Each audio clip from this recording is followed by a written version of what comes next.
तेहना zoom meeting रे सेलेद अकान सनाम को दुलुर जोहार। तो तेहना गलमाराव बो एहोबा आदो आबुआ नोआ जूम मीटिंग रे मूल उद्देश्य मा कना जे आदिवासी समाज जुमिद कते जितकर रे कुरुमुटु कमी बो लाहाया और ओना लगिते आदि लेकाना कमी को बो चालू का जते कोगे पे गड़ो कना और कई कई ते अबुआ विचार को पासना कना आदो मासे नेखान इनसेट को डेहर जहाना बांग रोड कते अपे गी नेवता पे तेहन दो जे अबुआ विचार रे कथा कमी रे कथा रिपोर्ट रे कथा जान खबर कोरेना कथा जान फॉलो अप कथा अपे पे समांग दाड़ेया और जहाना जदि लगे बप्पे रोड खान नारायण मुर्मू जदि बारिपद जोनल हेड मेनाया उड़िया ते सेंगल मजी कथा ट्रांसलेट का तेहेन एनांग संथाल परगना खोज बरियर हेम्ब्रोम जहां दो संथाल परगना जोनल पारगना कना सेंगल जोनल पारगना उनी इन ठेने फोन ला उनी मिड महीना गन हुईना रुआ कन ताहेत सीरियस के आदो बंगाल को इदी ले दिया हॉस्पिटल को भर्ती ले दिया तो अब सेट खोज 12,000 टका वो एम गोड़ो दे ताहेत बिमो मुरुन सेटर करते पैसा में मत दिया गोड़ो ले करते नील हो सेन लेना इन भेजा ले दिया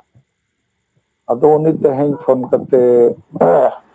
अब सराहो के पोच पे गोड़वा किया इन टाइम दोसर कथा लई के जे संताल परगना रे नीत आदिवासी संगेल अभियान जहां कोई कमी कना नोरे बहुत चर्चा गोटा पसनावेना और हो को विचार आदिवासी संगेल अभियान गया वो आदिवासी दो जुमित करते बंचाव दाड़िया बो जितकर दाड़िया बो आदो बरियर हेम्ब्रोम अबो संताल परगना सेंगल जोनल पारगना सेता Abua unified rule guide book zoom meeting रे हो नेता तो शामिलों कना अदो नित शामिल कना के बांगे यदि शामिल लेन खाने आज ठेन खोज के नवा कथा ना को आंजोमा उनका के ना नरेंद्र हेम्ब्रोम सला फोन थोड़ा विचार कथा गलमाराव ताहेत उनी ना जॉइन लेखान उनी सेट को नवा चितान रे थोड़ा बो चर्चा जोगना गमके जोहार आज जोहार होय आदो अली लिंग आजोमेत गे ताहन एतो कथा के अच्छा आदो होय नितोगा जूम मीटिंग रे जहां तिना के शामिल कना बन सनाम को जोहार इन नरेंद्र हेम्ब्रम उड़ीसा खन इन मेनेआ सेंगेल अभियान सभापति आदो एनागा फोन गालमारा गमके सला दो नवा चितान रे हुईना और गमके नवा कथा के चिंता कते फोन के आजे अब नोय बरसिंग पे दिन जहां कथा बन गालमारा कना जे हिस्सा सुये कारण ते तेहेन अबो सेंगल अभियान पास्टा खन जहां कथा को रोड़गो कना नोआ दो मिल लेका दो आदिवासी समाज तला रे नोआ दो सेटर अकन गया नोआ मैसेज दो ये आदिवासी सेंगल अभियान दिसम गमके सालखान मुर्मू आयुरते आशा बांचाव भाषा बांचाव धर्म बांचाव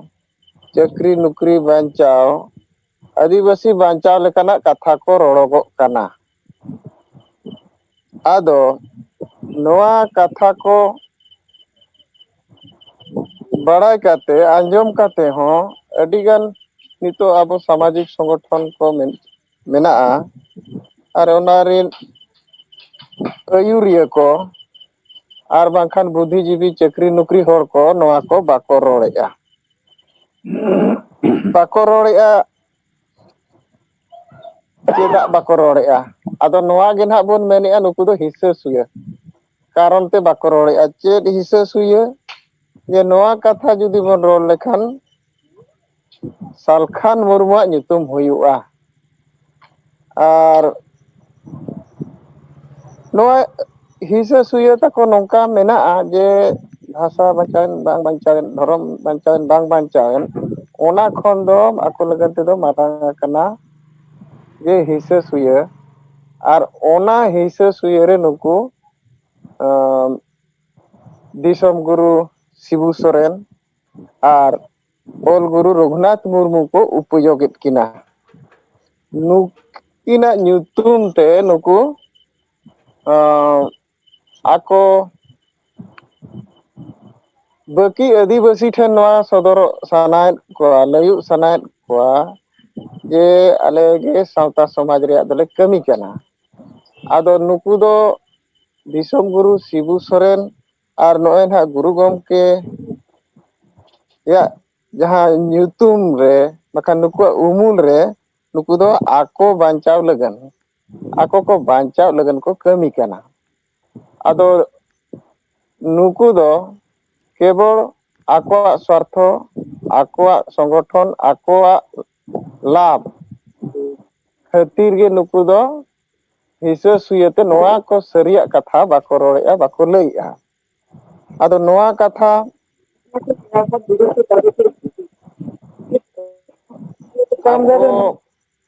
सेंगेल अभियान पाहटा खन बुझाव दरकारों कना जे नितो दो सीधा सीधा शिबू सोरेन और गुरु गमके दो आबोआ बड़ी कमी रे दो बनु किना गुरु गमके मा बनु गी जान और दिसम गुरु शिबू सोरेन हो उनी हो नितो दो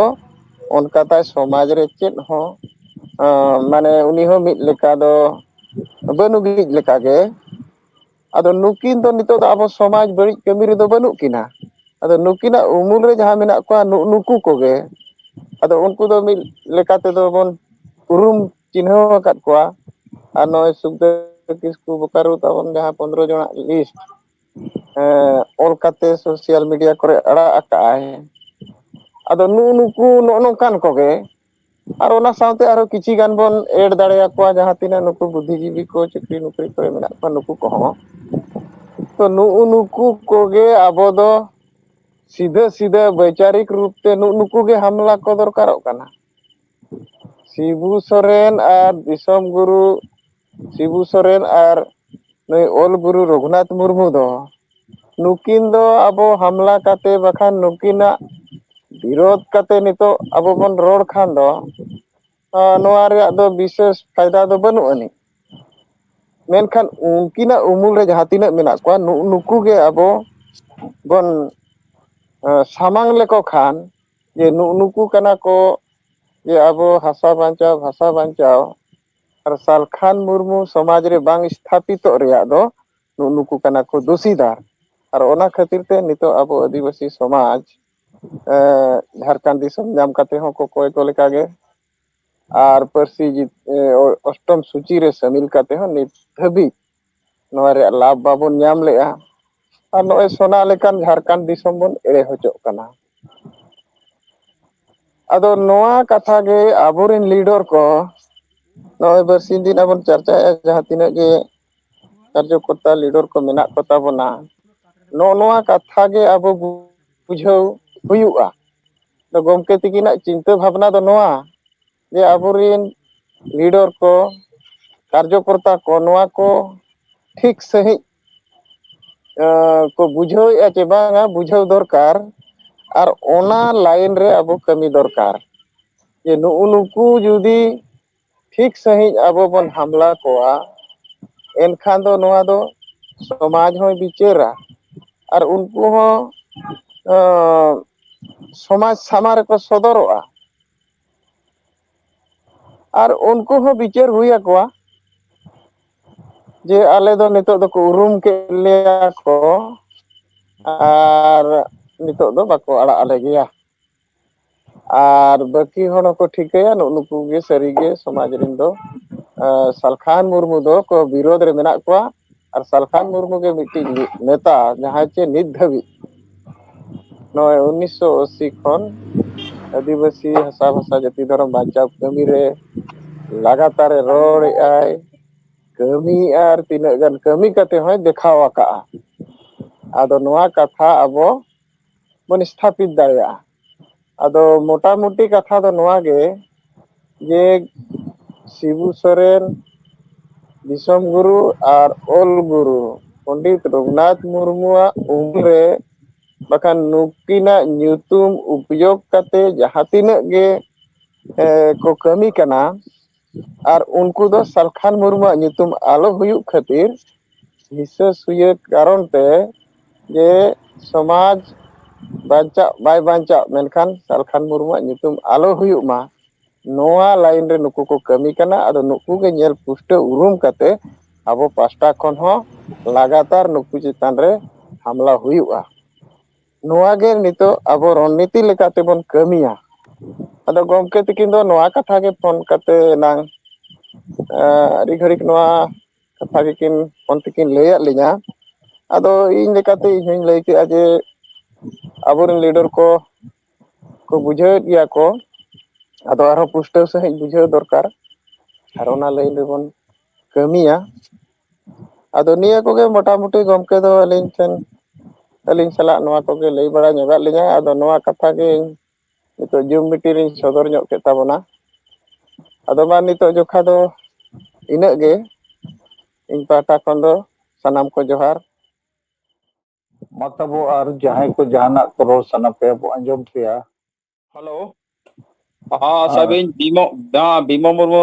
रोड सनाई केना तो ᱴᱷᱤक ᱜᱮᱭᱟ जते कोगे जोहार नवा जूम मीटिंग रे सेलेद अकान कोइन बीमो मुर्मू और केंद्रीय संयोजक आदिवासी सेंगेल अभियान तो नय आबो नुकु चेतान बन चर्चाएगा और नुकु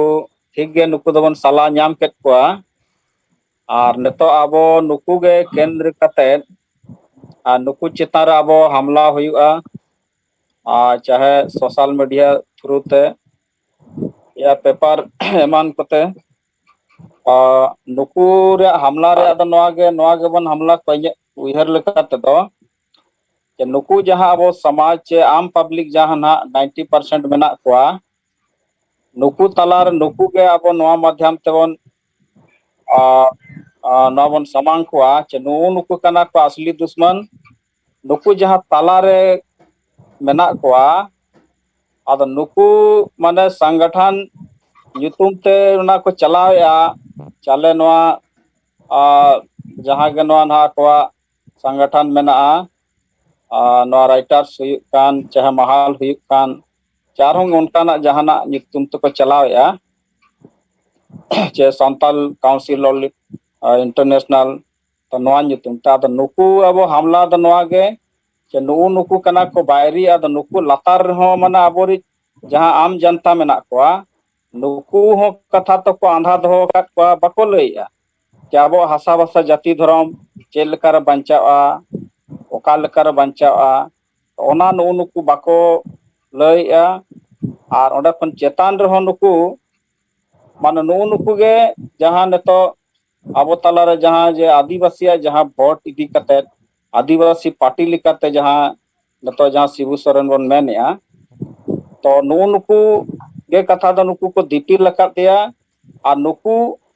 माने नवा ᱧᱩᱛᱩᱢ तको जहां संगठन को चलाव और नवा बाको रोड़या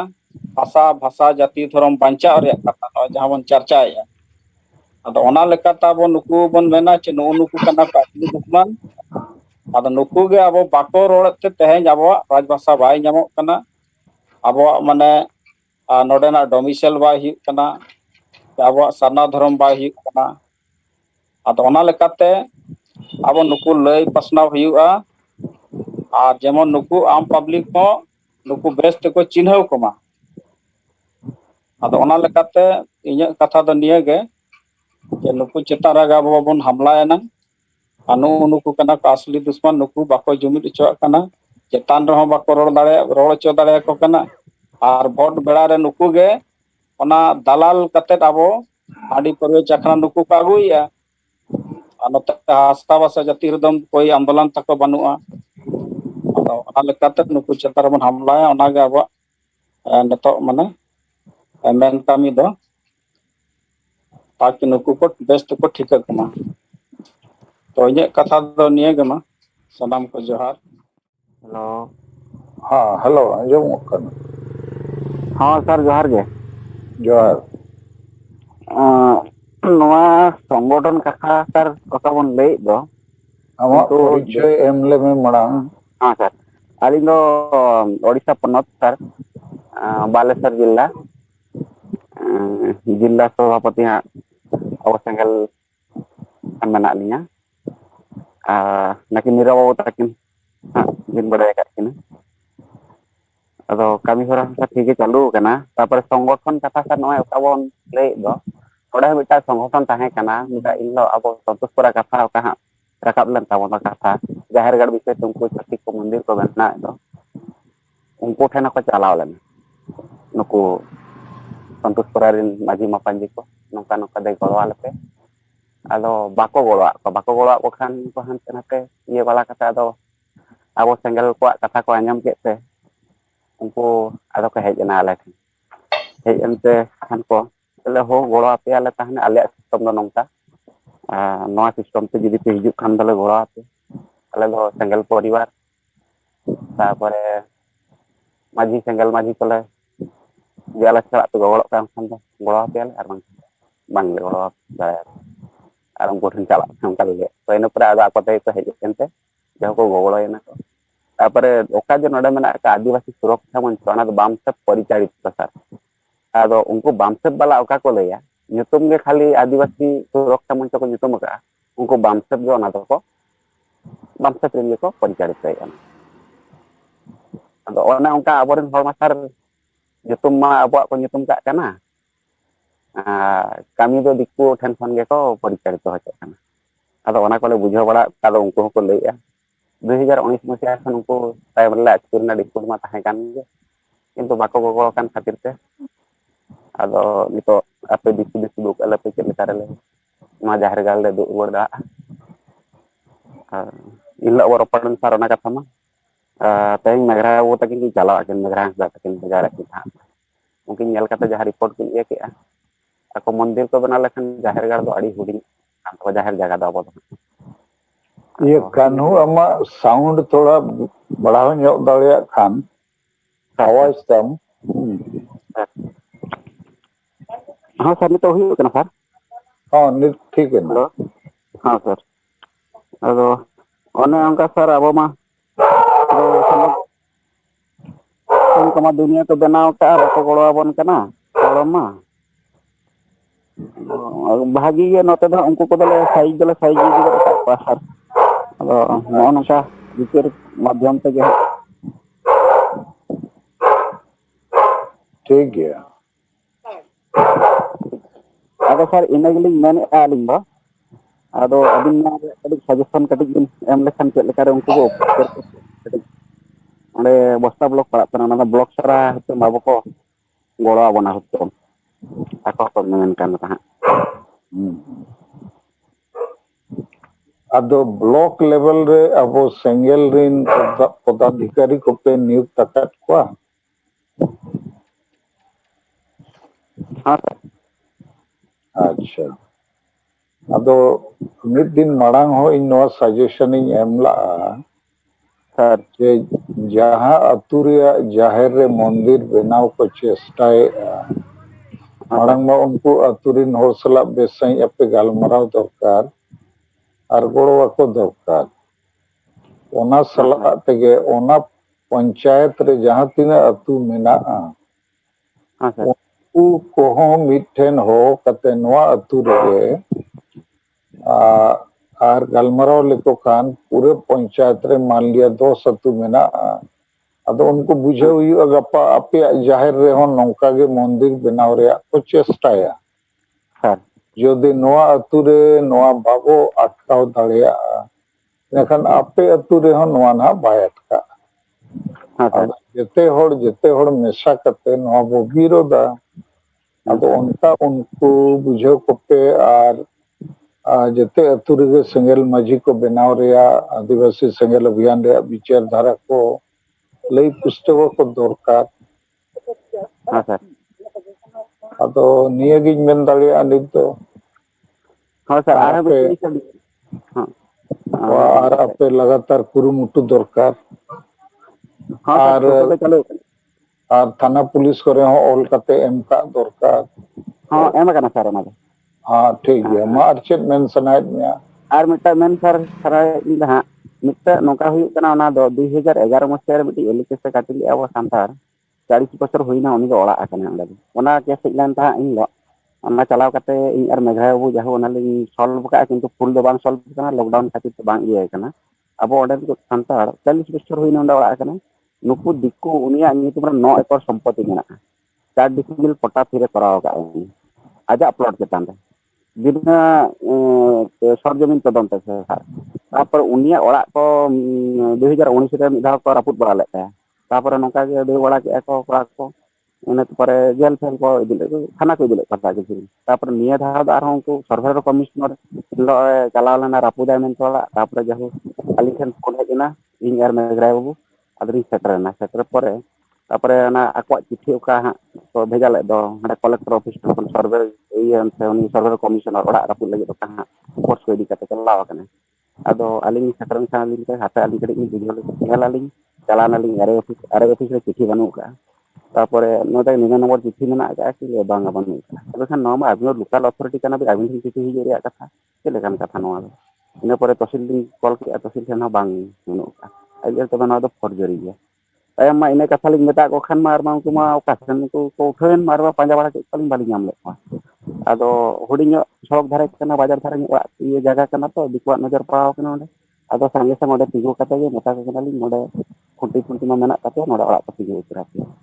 तापर तिगो ओड़ा कोले उनको जगह सन के करना मानचा हुई ओना कैंसिल हुई जा से बाउनी जो का 4 दिन पोटा नाम का ओना कैंसिल जा से बांग उनी भी छाती कना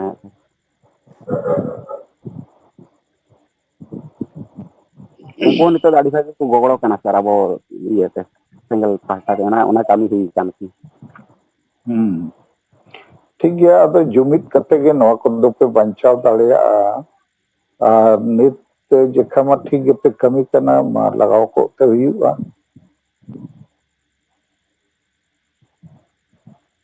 आज सर ओना ओका जे मिट होड़ा ना अब मा उनका मा निनंग ना अलिंग पार्टा खन मा सर ओकया जमी जगह बानुते उनी 4 डिसमिल पटा मा नाम कना सर और नुकु मा उनिया नितुम रे 9 एकड़ संपत्ति मेना आदो ओना कैंसिल होता से बांग आबिन ओना के आबिन की कुकली लहे आदो ओना दो सरकारा नीति नियम को नेल हुआ और तहसीलदार ऑफिस सला हो आपे थोड़ा खोज पड़ताल लगाव दरकार नखन ओंडे उनको नियम को लई दाड़िया पेया और आपे ते हो नियम बड़ाई लगी उकिल को ठेन हो जानकारी हताव दरकार जाए नोकाना मामला को नेला सर ठीक है मा हां सर एने गेलिंग मेनाली मा सर जहार मसे तबो नित बालेश्वर जिले को जाए हम रोड़े ताहे हेलो हेलो हाँ हाँ ये नंबर तम तब ले जंग में से आमा फोन नंबर अलिंग दो हां कान्हू मुर्मू हाँ नंबर तालिंग दो 89 17 49 49 हाँ 24 24 02 ठीक है हाँ ठीक है ना और फोन करते बन गलमरा अब हां हाँ हाँ जोहार गोंके हाँ जोहार ᱡᱩᱢ ᱢᱤᱴᱤᱝ ᱨᱮ ᱥᱮᱞᱮᱫ ᱟᱠᱟᱱ ᱡᱚᱛᱚ ᱠᱚᱜᱮ ᱡᱚᱦᱟᱨ ᱤᱧ ᱫᱮᱣᱱᱟᱨᱟᱭᱚᱱ ᱢᱩᱨᱢᱩ ᱯᱮᱴᱨᱳᱣᱟᱨ ᱵᱳᱠᱟᱨᱳ ᱡᱷᱟᱲᱠᱷᱚᱸᱰ ᱟᱨ ᱟᱹᱫᱤᱵᱟᱹᱥᱤ ᱥᱮᱸᱜᱮᱞ ᱚᱵᱷᱤᱡᱟᱱ ᱡᱷᱟᱲᱠᱷᱚᱸᱰ प्रदेश अध्यक्ष जहां सोशल मीडिया करे नितो चलाक कना गंके बोकारो जिला रनांग नोआ बांसगोड़ा बाहागाड़ आतु रनाग फुलमुनी टुडू जहां दो ओड़ाग खन को ओडोंग का गिद्रा पिद्रा सहित ओना बाबत जहां आमें मेन लेदा नोआ रे संज्ञान हाथाव पे आदो ओना कहते तिहिन मोणे हर ले चलाव लेना ओंडे उनको तुले ᱧᱟᱯᱟᱢ लगी आदो आले नोडे फोन ते होले गालमराव बड़ायन गया तो हाराधन मरांडी लाहा दो फोन बाय उठाव लेदा तायन दो फोन उठाव के खाए और दो गोय ओड़ा रे तहन ना बाहे दड़ेयादा सुखदा किसको तो फोन बाय उठाव लेदा और करमचंद हांसदा दो बाय चलाव लेना और सुखदेव मुर्मू हो मेन केदा इनके गाड़ी बनुआ बाइन चलाव दाड़ेया कना आदो ओनाते इन देवनारायण मुर्मू और सरना धरम मंडवा रन प्रदेश अध्यक्ष राम कुमार मुर्मू पेटवार प्रखंड अध्यक्ष आसारेन सुरेश कुमार टुडू बोकारो जोनल संयोजक आनंद टुडू और बोकारो जिला सेंगेल सरना धरम मंडवा अध्यक्ष चंद्रमोहन मार्डी इना हरले चलावेना और चलाव कते ओडे जहां पंचायत भवन रे नितो को डेराव काना ओडे ले ᱧᱟᱯᱟᱢᱮᱱᱟ उनको तुले और ᱧᱟᱯᱟᱢ कते विस्तार ते ओडे जानकारी को ले हथाव केआ और वीडियो को ले बनाव का आदो ओना जानकारी दो नुंका ᱧᱟᱢᱮᱱᱟ जे 3 जनवरी हिलो बाहागड़ अतु रे पिकनिक को मानाव कान तहेना उन समय रेगी उनी जहां फुलमणि टुडू उनी रेन कुड़ी गिद्रा कनाय आरती टुडू आदो उनको ना पिकनिक को मना तहना ओड़े गी को एने कान तहना बजा लगाव कते आदो बजा लगाव कते को एने कान तहना खान दो उन रेगी बालीडी रेन ओड़ा जहां दो संजय मुर्मू nyutumaya उनी दो बुल कते चलावेना और चलाव कते शायद उनकिना संगातिया नर्ता हुयुक कना उनका की किन लई केदाय आदो उनी जबरदस्ती सिंदूरे घासाव आदेया आदो सिंदूरे घासाव आदे खाय दो 3 तारीख आयु उनका हुईना तो 4 तारीख रे दो आतु हड़ को दुड़ु एना बाहागाड़ रेन आतु हड़ को दुड़ु एना और दुड़ु कते उनी कोड़ा को 2 लाख टका को डाका देया सिंदूरेम घासाव दिया ओना रिया आदो 2 लाख करते करते गालमराव ते 1 लाख रे कथा दो फैसलायना आदो 1 लाख रे कथा फैसलायन खाय दो तत्काल पैसा बांग तहलेन तया उन्हें जोगाड़ बड़ा करते 10,000 टकाए एम किया 10,000 टकाए एम केदाय और मीटे खासी एम केदाय 40 किलो चावले एम केदाय और पेया सिम सणी एमा कोय इना एमा को जम न्यू बड़ा केदा को इना तायम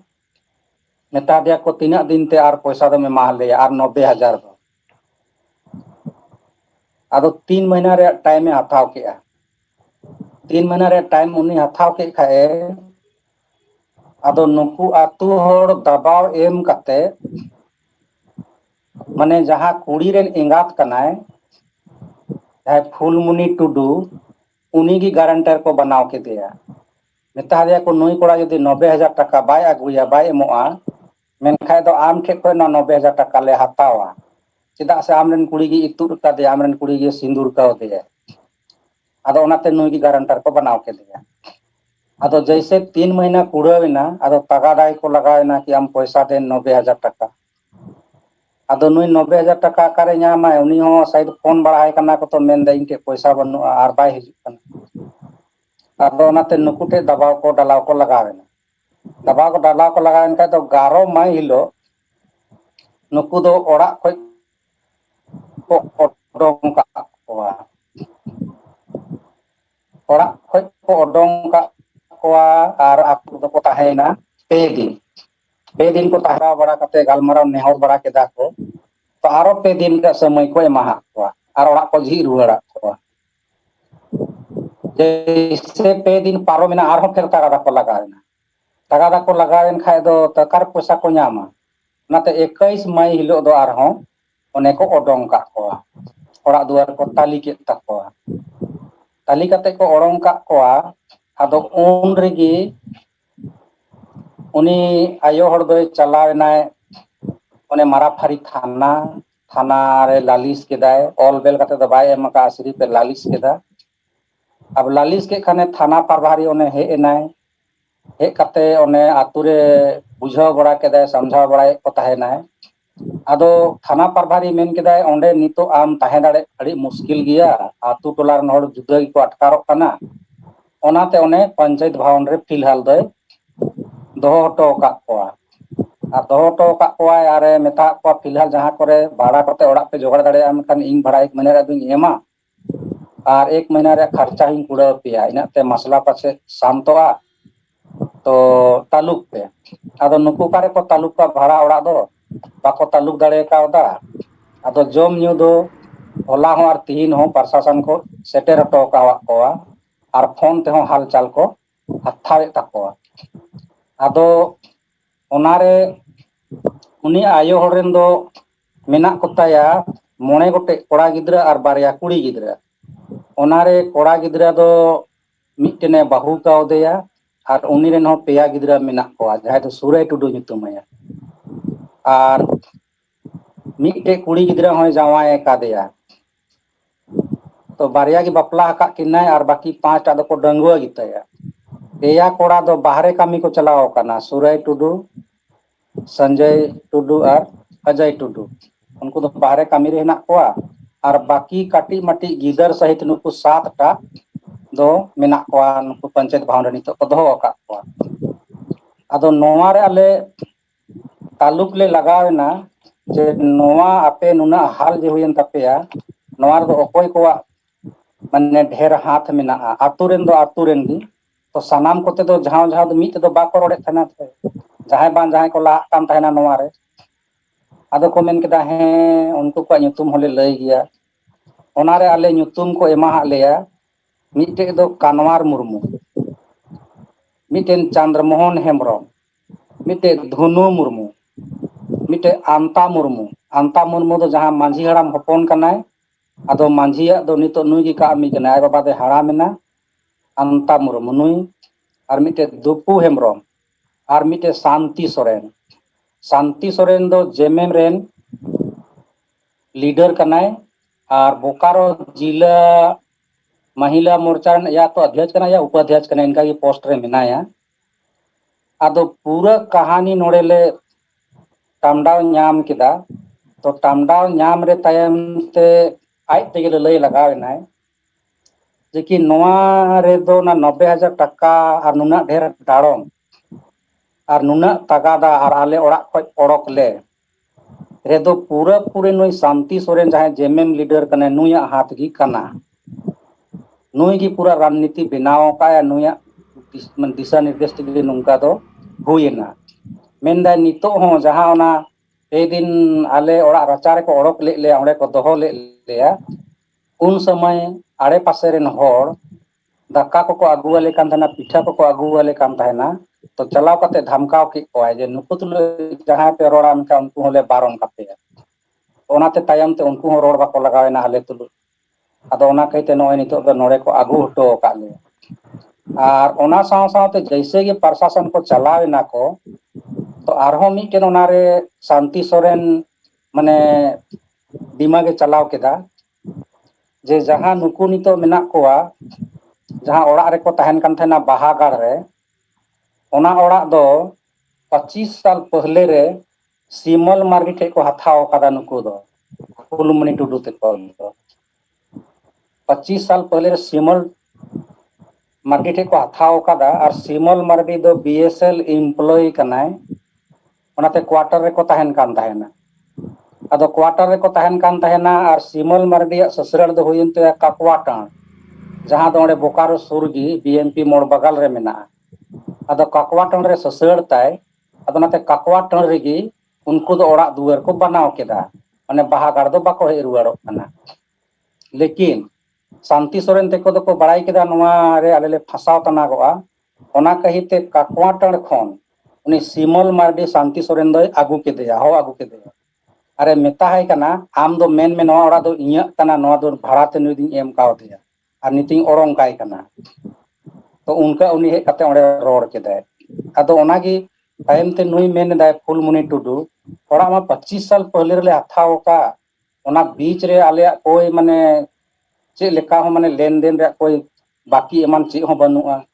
ᱟᱨ ᱱᱩᱭ ᱦᱚᱸ ᱛᱮᱦᱮᱧᱮ ᱦᱮᱡ ᱮᱱᱟ, ᱟᱫᱚ ᱪᱮᱫ ᱞᱟᱹᱜᱤᱫ ᱱᱩᱭ ᱫᱚ ᱦᱮᱡ ᱮᱱᱟ ᱤᱧᱟᱹᱜ ᱚᱲᱟᱜ ᱮᱢ ᱢᱮᱱ ᱮᱫᱟ? ᱟᱫᱚ ᱩᱱᱤ ᱞᱟᱹᱭᱫᱟᱭ ᱡᱮ ᱱᱚᱣᱟ ᱫᱚ ᱥᱟᱱᱛᱤ ᱥᱚᱨᱮᱱᱟᱜ ᱜᱮ ᱪᱟᱞ ᱠᱟᱱᱟ, ᱩᱱᱤᱜᱮ ᱱᱚᱝᱠᱟ ᱥᱤᱠᱷᱟᱹᱣ ᱠᱟᱛᱮ ᱟᱹᱜᱩ ᱠᱮᱫᱮᱭᱟᱭ ᱩᱱᱤ, ᱟᱨ ᱱᱚᱝᱠᱟ ᱱᱚᱝᱠᱟᱭ ᱢᱮᱱ ᱦᱚᱪᱚᱭᱮ ᱠᱟᱱ। ᱟᱫᱚ ᱱᱚᱜᱼᱚ ᱱᱚᱝᱠᱟ ᱢᱟᱱᱮ ᱟᱞᱮ ᱞᱮ ᱥᱟᱱᱟᱢ ᱠᱟᱹᱦᱱᱤ ᱚᱸᱰᱮ ᱞᱮ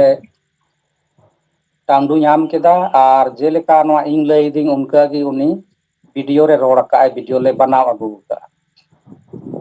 ᱛᱤᱦᱤᱧ ᱦᱟᱹᱵᱤᱡ ᱫᱚ ᱱᱤᱱᱟᱹᱜ ᱦᱟᱹᱵᱤᱡ ᱜᱮ ᱚᱸᱰᱮ ᱩᱱᱠᱩᱣᱟᱜ ᱫᱚ ᱠᱟᱹᱦᱱᱤ ᱢᱮᱱᱟᱜᱼᱟ। ᱟᱫᱚ ᱱᱚᱣᱟ ᱨᱮᱭᱟᱜ ᱜᱮ ᱢᱟᱱᱮ ᱨᱟᱥᱛᱟ ᱚᱠᱟ ᱞᱮᱠᱟ ᱛᱮᱵᱚᱱ ᱚᱰᱳᱠᱟ, ᱟᱞᱮ ᱫᱚ ᱞᱟᱹᱭ ᱟᱫᱮᱭᱟᱞᱮ ᱡᱮ ᱟᱯᱮᱭᱟᱜ ᱥᱳᱥᱟᱞ ᱢᱤᱰᱤᱭᱟ ᱨᱮ ᱱᱚᱣᱟ ᱪᱟᱞᱟᱣᱮᱱᱟ, ᱯᱮᱯᱟᱨ ᱠᱚᱨᱮ ᱦᱚᱸ ᱟᱣᱩᱴ ᱮᱱᱟ, ᱚᱱᱟ ᱠᱟᱹᱦᱤᱛᱮ ᱟᱹᱫᱤᱵᱟᱹᱥᱤ ᱥᱮᱸᱜᱮᱞ ᱚᱵᱷᱤᱭᱟᱱ ᱥᱮᱱ ᱠᱷᱚᱱ ᱟᱞᱮ ᱫᱚᱞᱮ ᱥᱮᱴᱮᱨ ᱟᱠᱟᱱᱟ, ᱟᱨ ᱫᱤᱥᱚᱢ ᱜᱚᱢᱠᱮ ᱥᱟᱞᱠᱷᱟᱱ ᱢᱩᱨᱢᱩᱣᱟᱜ ᱧᱩᱛᱩᱢ ᱯᱮ ᱵᱟᱲᱟᱭᱮᱫᱟ ᱥᱮ ᱵᱟᱯᱮ ᱵᱟᱲᱟᱭᱮᱫᱟ? ᱩᱱᱤᱜᱮ ᱪᱟᱞᱟᱣᱮᱫᱟᱭ ᱟᱹᱫᱤᱵᱟᱹᱥᱤ ᱥᱮᱸᱜᱮᱞ ᱚᱵᱷᱤᱭᱟᱱ ᱫᱚ, ᱟᱨ ᱟᱹᱫᱤᱵᱟᱹᱥᱤ ᱥᱮᱸᱜᱮᱞ ᱚᱵᱷᱤᱭᱟᱱ ᱫᱚ ᱫᱤᱥᱚᱢ ᱜᱚᱢᱠᱮ ᱥᱟᱞᱠᱷᱟᱱ ᱢᱩᱨᱢᱩᱣᱟᱜ ᱱᱤᱨᱫᱮᱥ ᱛᱮ ᱡᱟᱦᱟᱸ ᱜᱮ ᱟᱹᱫᱤᱵᱟᱹᱥᱤ ᱪᱮᱛᱟᱱ ᱨᱮ ᱚᱱᱱᱭᱟᱭ ᱚᱛᱛᱟᱪᱟᱨ ᱦᱩᱭᱩᱜ ᱠᱟᱱᱟ, ᱢᱮᱱᱠᱷᱟᱱ ᱫᱚ ᱚᱱᱟ ᱩᱱᱠᱩ ᱱᱭᱟᱭ ᱮᱢᱟᱣᱟᱠᱚ ᱞᱟᱹᱜᱤᱫ ᱮ ᱛᱤᱸᱜᱩᱱ ᱠᱟᱱᱟ। ᱟᱨ ᱡᱩᱫᱤ ᱟᱢ ᱛᱩᱞᱩᱡ ᱥᱟᱹᱦᱤ ᱜᱮ ᱚᱱᱱᱭᱟᱭ ᱦᱩᱭ ᱠᱟᱱᱟ, ᱥᱟᱹᱦᱤ ᱠᱟᱛᱷᱟᱢ ᱨᱚᱲᱟ, ᱢᱮᱱᱠᱷᱟᱱ ᱟᱢ ᱱᱭᱟᱭᱮᱢ ᱧᱟᱢᱟ। ᱟᱨ ᱡᱩᱫᱤ ᱥᱟᱹᱦᱤ ᱠᱟᱛᱷᱟ ᱟᱞᱮ ᱛᱟᱞᱟᱨᱮ ᱵᱟᱢ ᱫᱚᱦᱚ ᱫᱟᱲᱮᱭᱟᱜᱼᱟ, ᱟᱢᱜᱮᱢ ᱵᱟᱹᱲᱤᱡ ᱟᱠᱟᱜᱼᱟ, ᱢᱮᱱᱠᱷᱟᱱ ᱫᱚ ᱱᱭᱟᱭ ᱵᱟᱞᱮ ᱮᱢ ᱫᱟᱲᱮᱭᱟᱢᱟ। ᱟᱫᱚᱭ ᱢᱮᱱᱫᱟ ᱵᱟᱝ ᱵᱟᱝ ᱤᱧ ᱫᱚ ᱪᱮᱫ ᱜᱮ ᱵᱟᱹᱧ ᱵᱟᱹᱲᱤᱡ ᱟᱠᱟᱜᱼᱟ, ᱱᱚᱜᱼᱚᱭ ᱤᱧᱨᱮᱱ ᱦᱚᱯᱚᱱ ᱮᱨᱟ ᱦᱚᱸ ᱡᱚᱵᱚᱨᱡᱚᱥᱛᱤ ᱥᱤᱸᱫᱩᱨ ᱟᱫᱮᱭᱟᱭ, ᱟᱨ ᱤᱧ ᱜᱮ ᱱᱚᱜᱼᱚᱭ ᱱᱤᱛᱚᱜ ᱫᱚ ᱩᱱᱟᱹᱜ ᱰᱷᱮᱨ ᱯᱚᱭᱥᱟ ᱠᱚ ᱠᱩᱭᱤᱧ ᱠᱟᱱᱟ,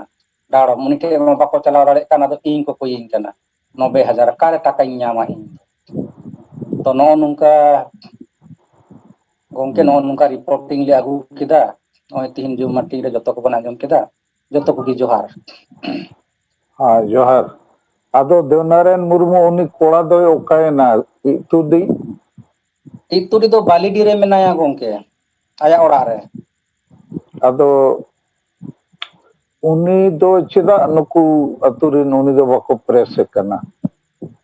ᱠᱟᱛᱷᱟ ᱵᱟᱝ ᱩᱱᱤ ᱴᱷᱮᱡ ᱫᱚ ᱵᱟᱠᱚ ᱪᱟᱞᱟᱣ ᱫᱟᱲᱮᱭᱟᱜ ᱠᱟᱱᱟ, ᱟᱨ ᱩᱱᱤ ᱫᱚ ᱵᱟᱹᱦᱩᱣᱟᱱ ᱠᱚᱲᱟ ᱠᱟᱱ ᱜᱮᱭᱟᱭ ᱩᱱᱤ ᱦᱚᱸ, ᱟᱨ ᱢᱤᱫᱴᱮᱡ ᱠᱩᱲᱤ ᱜᱤᱫᱽᱨᱟᱹ ᱢᱮᱱᱟᱭ ᱛᱟᱭᱟ, ᱟᱨ ᱯᱟᱹᱦᱤᱞ ᱵᱟᱹᱦᱩ 2 ᱥᱟᱞ ᱯᱟᱦᱞᱮ ᱨᱮ ᱩᱱᱤ ᱦᱚᱸᱭ ᱤᱠᱟᱹᱣ ᱠᱟᱫᱮᱭᱟ, ᱥᱟᱭᱟᱫ ᱥᱚᱥᱩᱨᱟᱞ ᱨᱮᱜᱮ ᱦᱮᱱᱟᱭ ᱛᱟᱭᱟ। ᱟᱫᱚ ᱱᱩᱭ ᱯᱷᱩᱞᱢᱚᱱᱤ ᱴᱩᱰᱩ ᱱᱩᱭ ᱠᱩᱲᱤ ᱡᱟᱦᱟᱸᱭ ko ᱤᱛᱩᱫ ᱟᱠᱟᱫᱮᱭᱟ, ᱩᱱᱤ ᱫᱚ ᱯᱷᱩᱞᱢᱚᱱᱤ ᱴᱩᱰᱩ ᱥᱟᱞᱟᱜ ᱜᱮ ᱢᱮᱱᱟᱭᱟ? ᱦᱮᱸ ᱩᱱᱤ ᱥᱟᱞᱟᱜ ᱜᱮ ᱢᱮᱱᱟᱭᱟ। ᱟᱪᱪᱷᱟ ᱟᱪᱪᱷᱟ ᱟᱪᱪᱷᱟ, ᱩᱱᱤ ᱴᱷᱤक ᱦᱚᱸᱞᱮ ᱜᱮᱭᱟ। ᱠᱩᱞᱤ ᱵᱟᱲᱟ ᱠᱮᱫᱮᱭᱟ, ᱠᱩᱞᱤ ᱠᱮᱫᱮᱭᱟᱞᱮ ᱡᱮ ᱠᱤ ᱟᱢᱟᱜ ᱫᱚ ᱪᱮᱫ ᱞᱮᱠᱟ ᱥᱟᱹᱜᱟᱹᱭ? ᱟᱵᱮᱱᱟᱜ ᱠᱩᱥᱤ ᱠᱩᱯᱩᱥᱤ ᱛᱟᱦᱮᱸ ᱞᱮᱱᱟ ᱚᱱᱠᱟᱛᱮ ᱥᱤᱸᱫᱩᱨᱟᱜ ᱢᱮᱭᱟᱭ, ᱥᱮ ᱪᱮᱫ ᱞᱮᱠᱟᱛᱮ ᱚᱱᱠᱟ ᱫᱚ ᱦᱩᱭᱮᱱᱟ? ᱟᱫᱚᱭ ᱢᱮᱱᱫᱟ ᱚᱱᱠᱟ ᱫᱚ ᱪᱮᱫ ᱠᱟᱛᱷᱟ ᱦᱚᱸ ᱵᱟᱝ ᱠᱟᱱᱟ, ᱥᱟᱸᱜᱟᱛᱮᱭᱟᱜ ᱥᱟᱹᱜᱟᱹᱭ ᱠᱟᱱ ᱛᱟᱹᱞᱤᱧᱟ, ᱚᱱᱟᱛᱮ ᱢᱟᱱᱮ ᱨᱚᱲ ᱨᱚᱯᱚᱲ ᱮᱢᱟᱱ ᱡᱟᱦᱟᱸ ᱨᱮ ᱧᱟᱯᱟᱢ ᱮᱢᱟᱱ ᱨᱮ ᱦᱩᱭ ᱵᱟᱲᱟ ᱟᱠᱟᱱᱟ। ᱚᱱᱠᱟ ᱴᱷᱤक ᱠᱳᱱᱳ गया ᱠᱟᱛᱷᱟ ᱫᱚ ᱵᱟᱹᱱᱩᱜ ᱛᱟᱹᱞᱤᱧᱟ ᱟᱹᱞᱤᱧᱟᱜ ᱫᱚ। ठीक गया। ᱟᱫᱚ ᱚᱱᱟ ᱵᱟᱫ ᱦᱤᱞᱳᱜ ᱞᱟᱜᱟतार ᱵᱷᱩᱞ ᱠᱟᱛᱮ ᱦᱮᱡ ᱮᱱᱟᱭ ᱟᱨ ᱥᱤᱸᱫᱩᱨᱮ ᱜᱟᱥᱟᱣ ᱟᱹᱫᱤᱧᱟ। ᱦᱚᱸ ᱴᱷᱤक गया। ᱟᱫᱚ ᱥᱤᱸᱫᱩᱨ ᱜᱟᱥᱟᱣ ᱵᱟᱫ ᱢᱤᱫ ᱞᱮᱠᱟ ᱫᱚ ᱠᱩᱲᱤ ᱫᱚ ᱟᱡ ᱟᱭᱳ ᱥᱟᱞᱟᱜ ᱜᱮ ᱢᱮᱱᱟᱭᱟ ᱛᱚᱵᱮ? ᱦᱮᱸ ᱟᱡ ᱟᱭᱳ ᱥᱟᱞᱟᱜ ᱜᱮ ᱢᱮᱱᱟᱭᱟ। ᱴᱷᱤक गया। ᱟᱪᱪᱷᱟ, ᱫᱚᱥᱟᱨ ᱤᱧ ᱥᱮᱫ ᱠᱷᱚᱱ ᱵᱟᱰᱟᱭ ᱡᱚᱝ ᱞᱮᱠᱟ, ᱱᱩᱠᱩ ᱟᱛᱩ ᱨᱮᱱ ᱦᱚᱲ ᱥᱟᱞᱟᱜ ᱢᱟ ᱛᱮᱦᱮᱧ ᱢᱟ ᱵᱟᱯᱮ ᱧᱟᱯᱟᱢ ᱫᱟᱲᱮᱭᱟᱫᱟ ᱯᱟᱞᱮ? ᱦᱮᱸ ᱵᱟᱞᱮ ᱧᱟᱯᱟᱢ ᱞᱮᱱᱟ। ᱦᱳᱭ। ᱟᱫᱚ ᱢᱟᱲᱟᱝ ᱢᱟ ᱤᱧ ᱥᱮᱫ ᱠᱷᱚᱱ ᱟᱹᱰᱤ ᱥᱟᱨᱦᱟᱣ, ᱟᱯᱮ ᱥᱚᱢᱚᱭ ᱩᱰᱩᱠ ᱠᱟᱛᱮ ᱯᱮ ᱥᱮᱱ ᱮᱱᱟ, ᱧᱟᱯᱟᱢ ᱮᱱᱟ ᱯᱮ, ᱰᱤᱴᱮᱞ ᱟᱹᱰᱤᱜᱟᱱ ᱡᱤᱱᱤᱥ ᱯᱮ ᱵᱟᱰᱟᱭ ᱧᱟᱢ ᱠᱮᱜᱼᱟ। ᱟᱫᱚ ᱟᱛᱩ ᱨᱮᱱ ᱠᱚ ᱥᱟᱞᱟᱜ ᱦᱚᱸ ᱛᱷᱚᱲᱟ ᱯᱮ ᱧᱟᱯᱟᱢ ᱫᱟᱲᱮᱭᱟᱜ ᱠᱷᱟᱱ ᱢᱤᱫᱴᱟᱝ ᱵᱟᱰᱟᱭᱚᱜᱼᱟ ᱱᱩᱠᱩ ᱥᱮᱫ ᱠᱷᱚᱡ ᱪᱮᱫ ᱠᱚ ᱨᱚᱲᱮᱜᱼᱟ, ᱵᱟᱠᱷᱟᱱ ᱱᱩᱠᱩᱣᱟᱜ ᱯᱟᱸᱪ ᱪᱮᱫ ᱠᱟᱱᱟ, ᱟᱨ ᱵᱟᱰᱟᱭ ᱞᱮᱱᱠᱷᱟᱱ ᱛᱩᱞᱚᱱᱟ ᱠᱟᱛᱮ ᱵᱟᱰᱟᱭ ᱠᱟᱛᱮ ᱢᱤᱫᱴᱟᱝ ᱱᱤᱥᱠᱟᱨᱥ ᱚᱰᱚᱠᱚᱜᱼᱟ। ᱞᱮᱠᱤᱱ ᱤᱧᱟᱹᱜ ᱦᱤᱥᱟᱹᱵ ᱛᱮ ᱱᱩᱭ ᱯᱷᱩᱞᱢᱚᱱᱤ ᱴᱩᱰᱩᱣᱟᱜ ᱡᱟᱦᱟᱸ ᱥᱴᱮᱴᱢᱮন্ট, ᱡᱟᱦᱟᱸ ᱯᱷᱮᱠᱴ ᱠᱚ, ओना हिसाब तेदो नुई चितान रेदो पूरा अन्याय हुयुग कना और आजी बेटी चितान रेहो अन्याय हुयुग कना आदो इना खान नवा मामला दो ऑल कते डीसी और एसपी एमाकिन दरकार और आज आयुवा सेट खोज हो मिटन पिटिशन और अब आदिवासी सेंगेल अभियान सेट खोज हो और नुकु चितान रे जहां को अत्याचार अदो अत्याचार कना कुड़ी जबरदस्ती इतुन हो अत्याचार कना ओड़ा खोज जबरदस्ती ओडोक हो अत्याचार कना 1 लाख टका डांडोम हो अत्याचार कना और नौका अचानक ओड़ा खोज ओडोक और नोआ अत्याचार तायम रे षड्यंत्र 25 साल मांग जहां हो नुकु ओड़ा एमत को मिल लेका नुकु को किरिंग के जहां लेवल तगे उनी होको अगु के दिया नुकु लगा को लगे नको तो जते षड्यंत्र कना अन्याय रे अत्याचार रे आदो नोआ चितान तो बिल्कुल क्रिमिनल मामला बना कना आदो पिटिशन दो ऑल कते एमो ते हुई को फुलचंद फुलमणि टुडू सेट को नो और आप सेट को नो आदिवासी सेंगेल अभियान दो प्रतिनिधि मंडल लेकाते आले नुई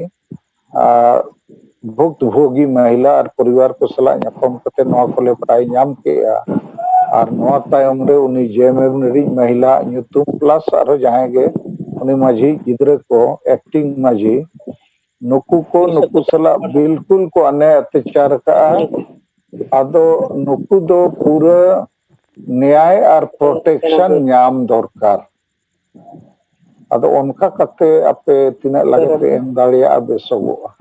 और ओड़ा हो को ᱧᱟᱢ रुवाड़ दरकार और पुलिस प्रोटेक्शन हो नुकु ᱧᱟᱢ दरकार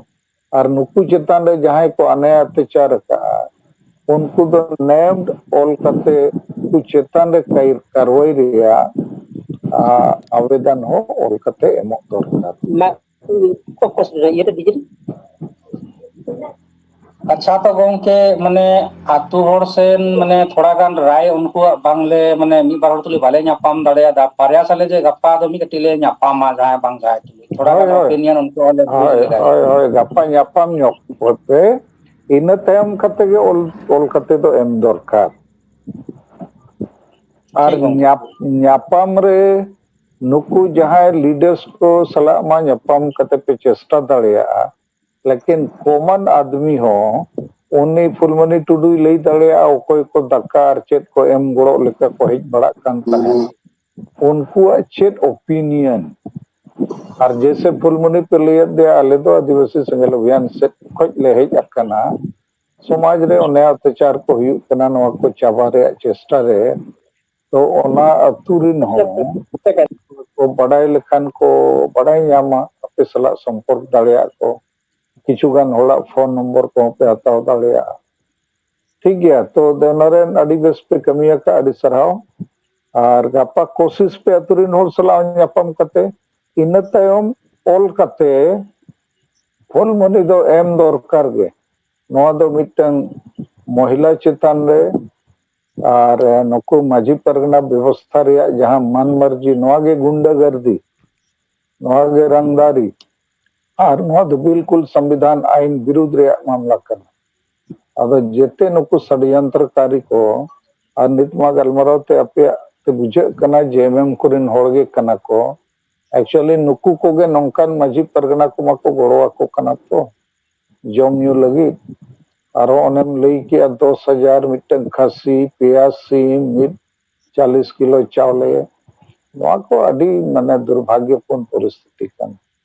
लेकिन नॉय जे ऑल कते बो एमा इनते मीडिया करे पे एम लेखान चेत चिका अडी गान होड़ को पढ़ावा पूरा समाज रे नोआ चर्चा जनो बड़ी कमी को नित हो चला कन गया और जेएमएम वाला को गे नोआ दो को चलावेगा और एएसए वाला दो नोआ को बंदो कते न्याय रे कमी रे को कुरुमुटुई तो ठीक गया और हम दो अडी सराव दे नारायण और अपे जते को गे राम कुमार सला दो तई सताई गलमराव ले गया उनी ताहे कना चंद्रमोहन ने हेजना इनतम टुडू तब जोनल हेड और सुरेश टुडू एटा ब्लॉक प्रेसिडेंट ठीक है माँ ठीक तो गंके जोहार गे जोहार जोहार जोहार। अच्छा नब्बो हेम्ब्रम धानिया खाली ओकोय कनाम भाई माइक एम खुलेव का कना रोड मा बांग रोड कना माइक खुलेव और बंदोम चेक का चे बांगे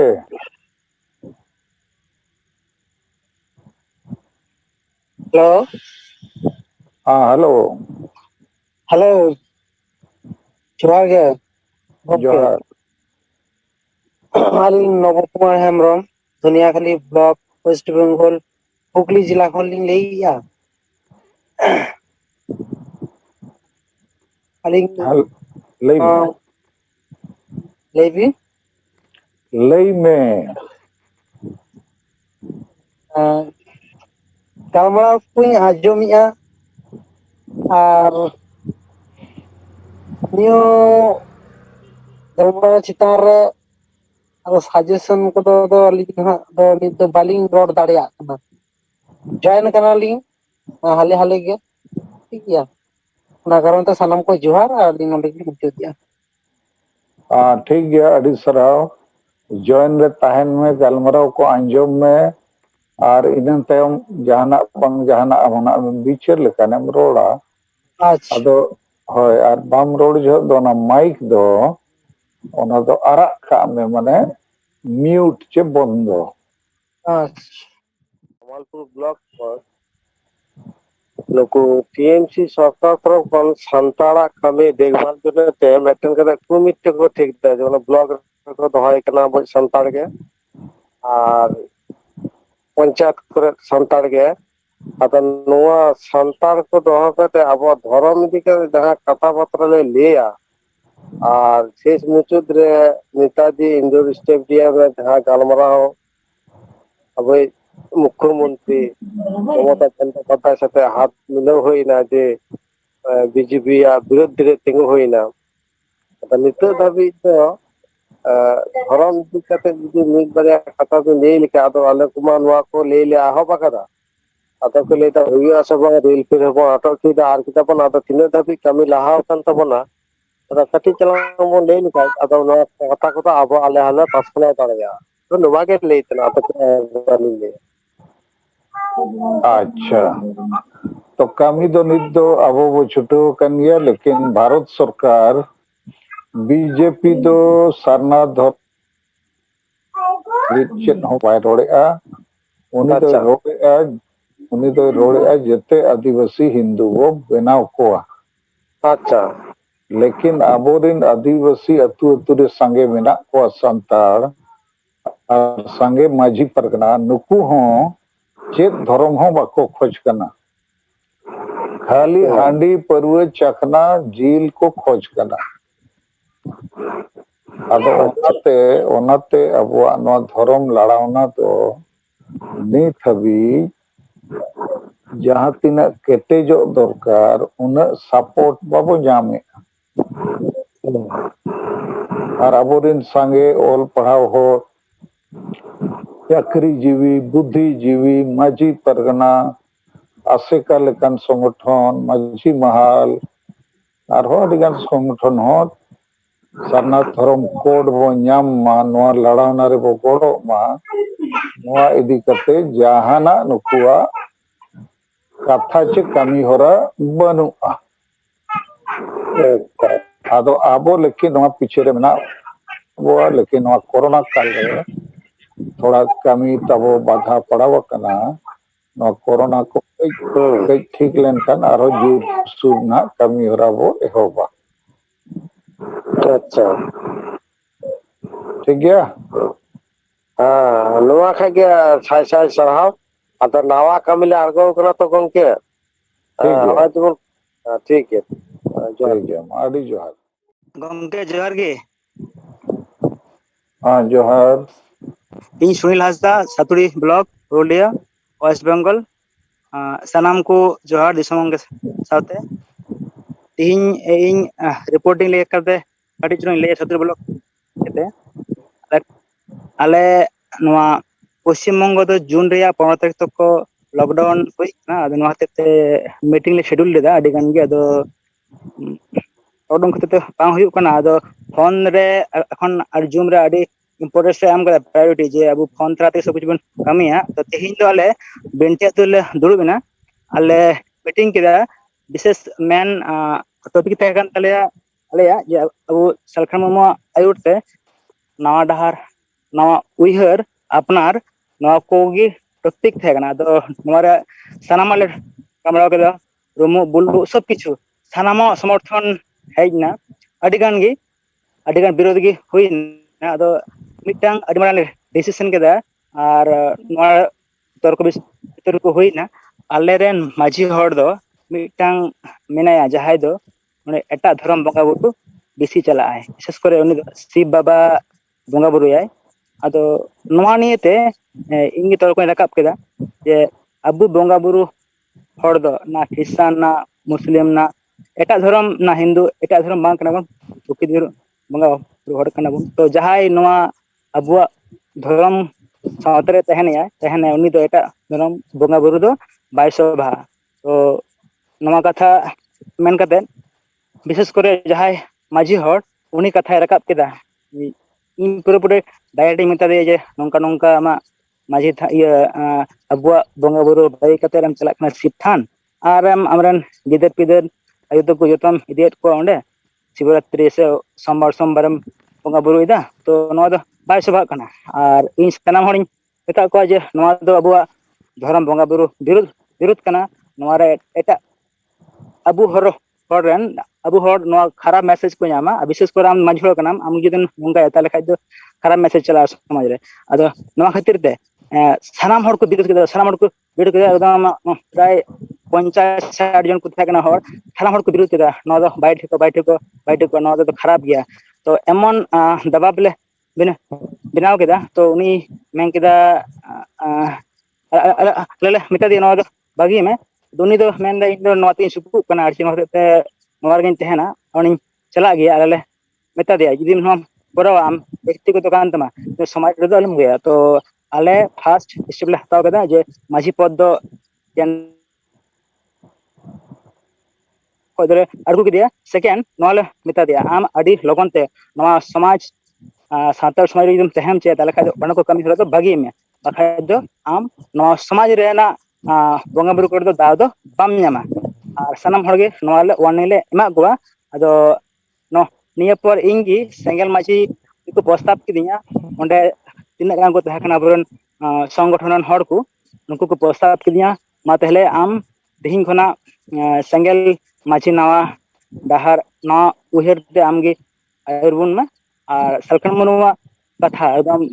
अडी बेस किया और नवाते सनाम खराब कमी चाबा और नवारे इन सनाम हटू समर्थन के अदो अडी बेस किन बुझ केदा अदो नवा मैसेज इन मने केदा जे भागी मैसेज कना अदो नवा हन रिपोर्टिंग ले लगे अदो मा सनाम को जोहार अडी जोहार अडी सरहाव सुनील हांसदा नो दो ओका अतु आले सातुड़ी ब्लॉक बेंठी पोरोली मुरड अंचल पड़ा कना अतु nyutum चेदम लई के पोरुली हैं अदो नो दो बेंठी को मेता बेंठी रे मिटन पड़ा कना पिया पड़ा मेना अदो पोरोली दो मिटन अना nyutum कना पोरोली गी nyutum का अदो पोरोली अतु बिंठी रिया मिटन टोला हैं पोरोली अतु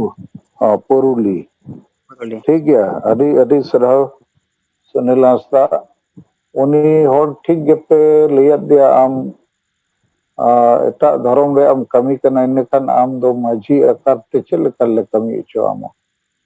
और ओंडे गे प्रस्ताव को एम किया आम सेंगल माझी बो बनाव मिया और आम को बनाव के मिया आम हम रेवेना ना नो अडी बेस कथा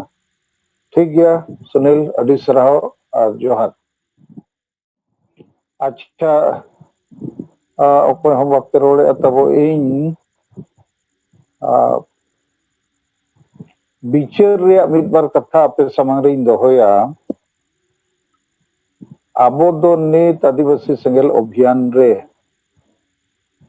संगे आयुरिया को दो बिचारिया हो बेना हुआ और कमिया को हो बेना हुआ इंग्लिश ते दो को मेना थिंकर एंड डूअर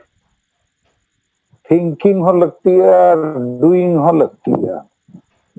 आदो नवा समाज सुसर लगी बंचाव लगी उतनाव लगी जितकर लगी जुमिल लगी आबो सेंगेल समाज सेंगेल माजी सेंगेल पारगना सेंगेल परिवार सेंगेल वॉलंटियर मानतीन कमी को सापका और नवा बो पढ़ाव इदी और नवा दो एकदम बेस वर्क कना फाउंडेशन वर्क लेकिन नवा सला तेगे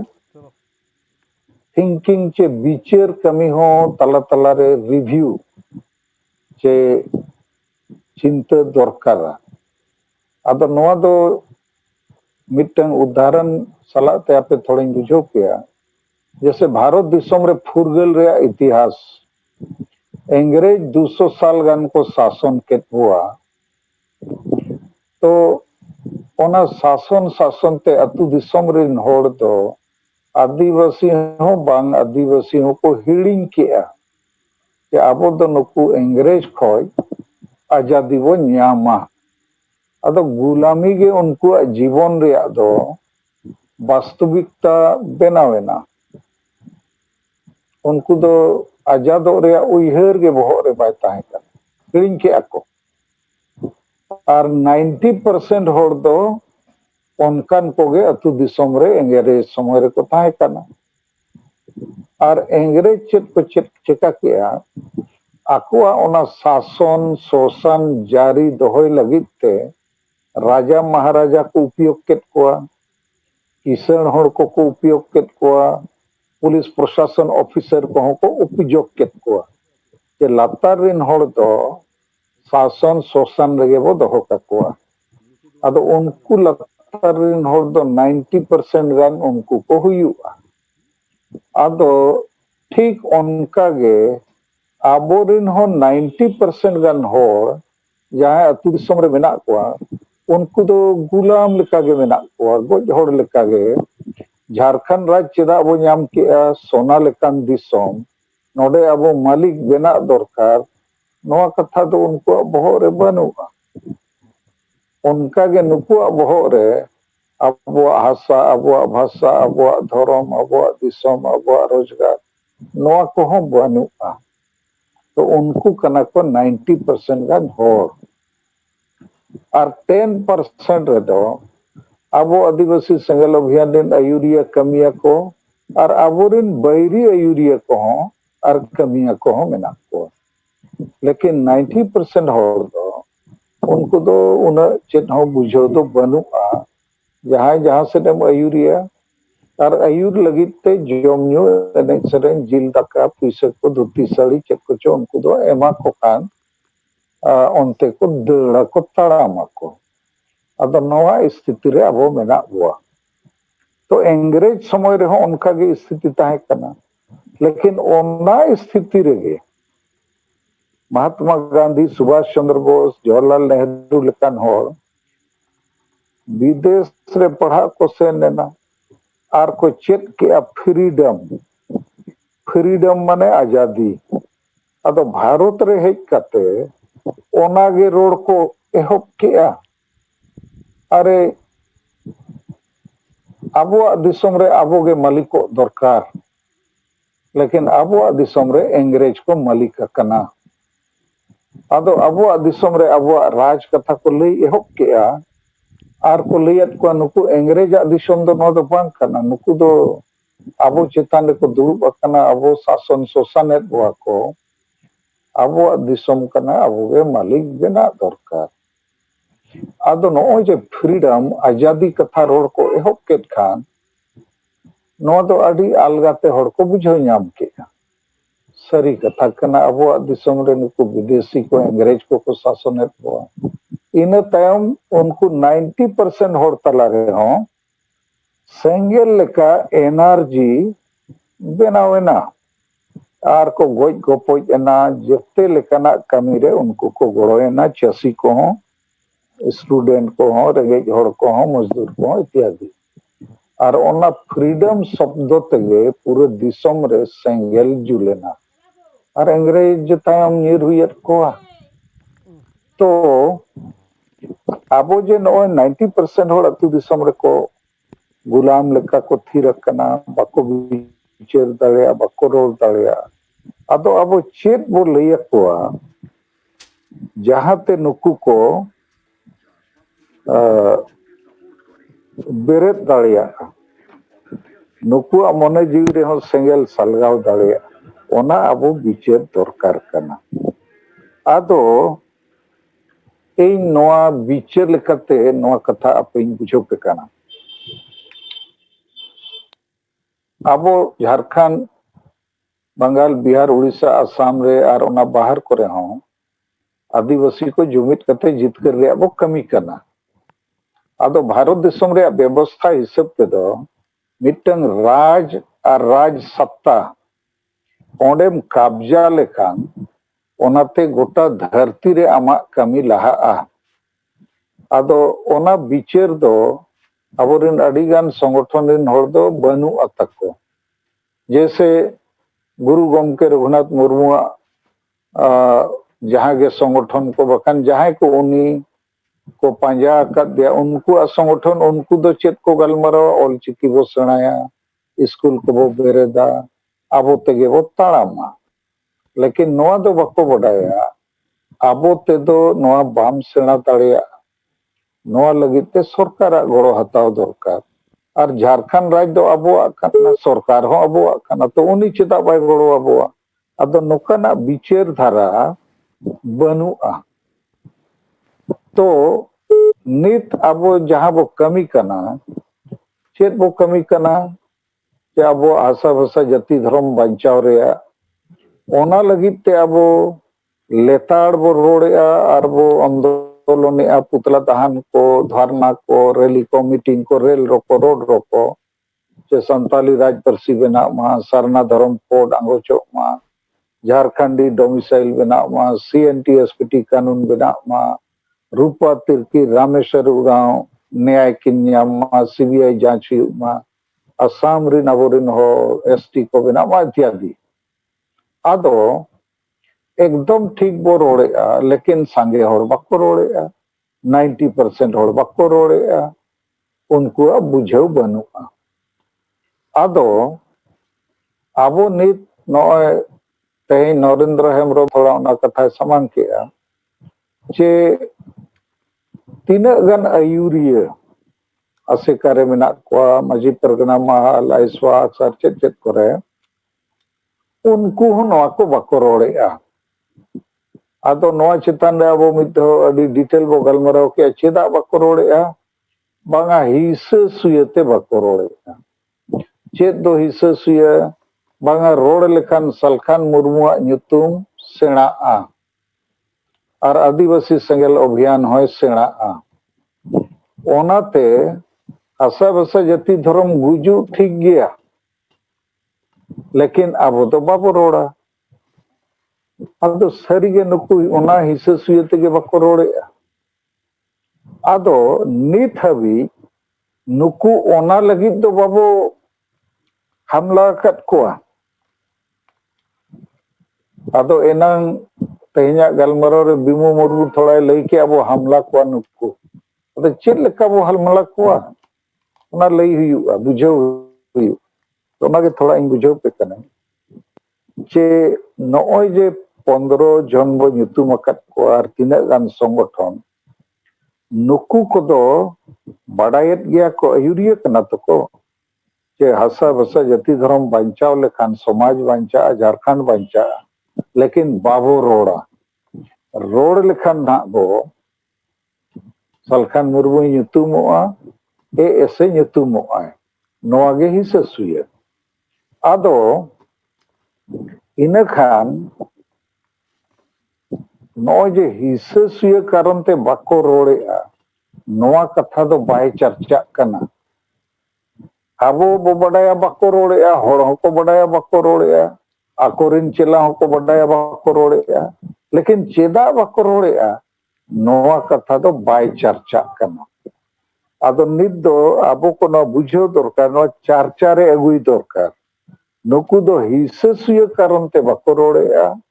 और सलखान मुर्मू ᱧᱩᱛᱩᱢᱚᱜᱼᱟ ओना कारण ते बाको रोड़ेया ar Salkan Murmu ayurte sengel abhiyan nyutumoa onate bako rorega noa kana attack ria formula lekin nuku akorin hor chet lekare alop kate ko doho ko kana ona ho ape bujhaw dorkar nukurin hor ko mane no je 15 jon ar ako songothon hisa suyate bako rorega lekin akorin hor alop kate doho ria upay ko odok aka'a ढाल लेका गुरुजी दिसम गुरु और दिसम गमके all गुरु दिसम गमके दोंगा all गुरु रघुनाथ मुर्मू माने शिबू सोरेन और रघुनाथ मुर्मू ढाल लेका को समांग आकात किना और कई थोड़ा नौ कथाñ बुझाव पे कना नौ थोड़ा उठपटांग धरा गया माने नुकु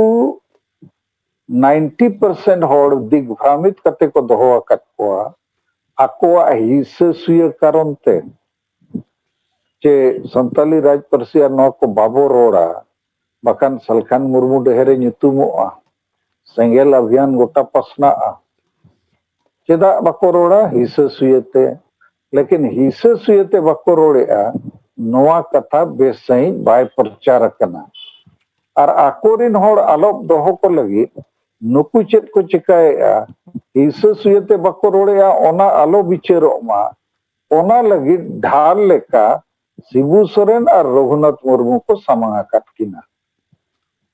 अब दो नुकिन बोंगा लेका वो बताओ किना नुकिन मुहाबुत का किना इन खान मुरु को 90% उनको को मेरा हो अडी बेस आदो नो नोडे के कथा ओने जे इंग्रेज टाइम रे उदाहरण इन लेयत पे आजादी शब्द फ्रीडम शब्द आदो सलखान मुर्मू नो नोडे दो नुई कना आजादी नुई कना फ्रीडम नुए स्थापित लेनखान आजादी स्थापित आशा भाषा जाति धर्म स्थापित आदो नुकु पूरा जोर लगाव कते नोआ को कोशिश जे शिबू सोरेन और रघुनाथ मुर्मू के हाईलाइट कते वो दोहो किना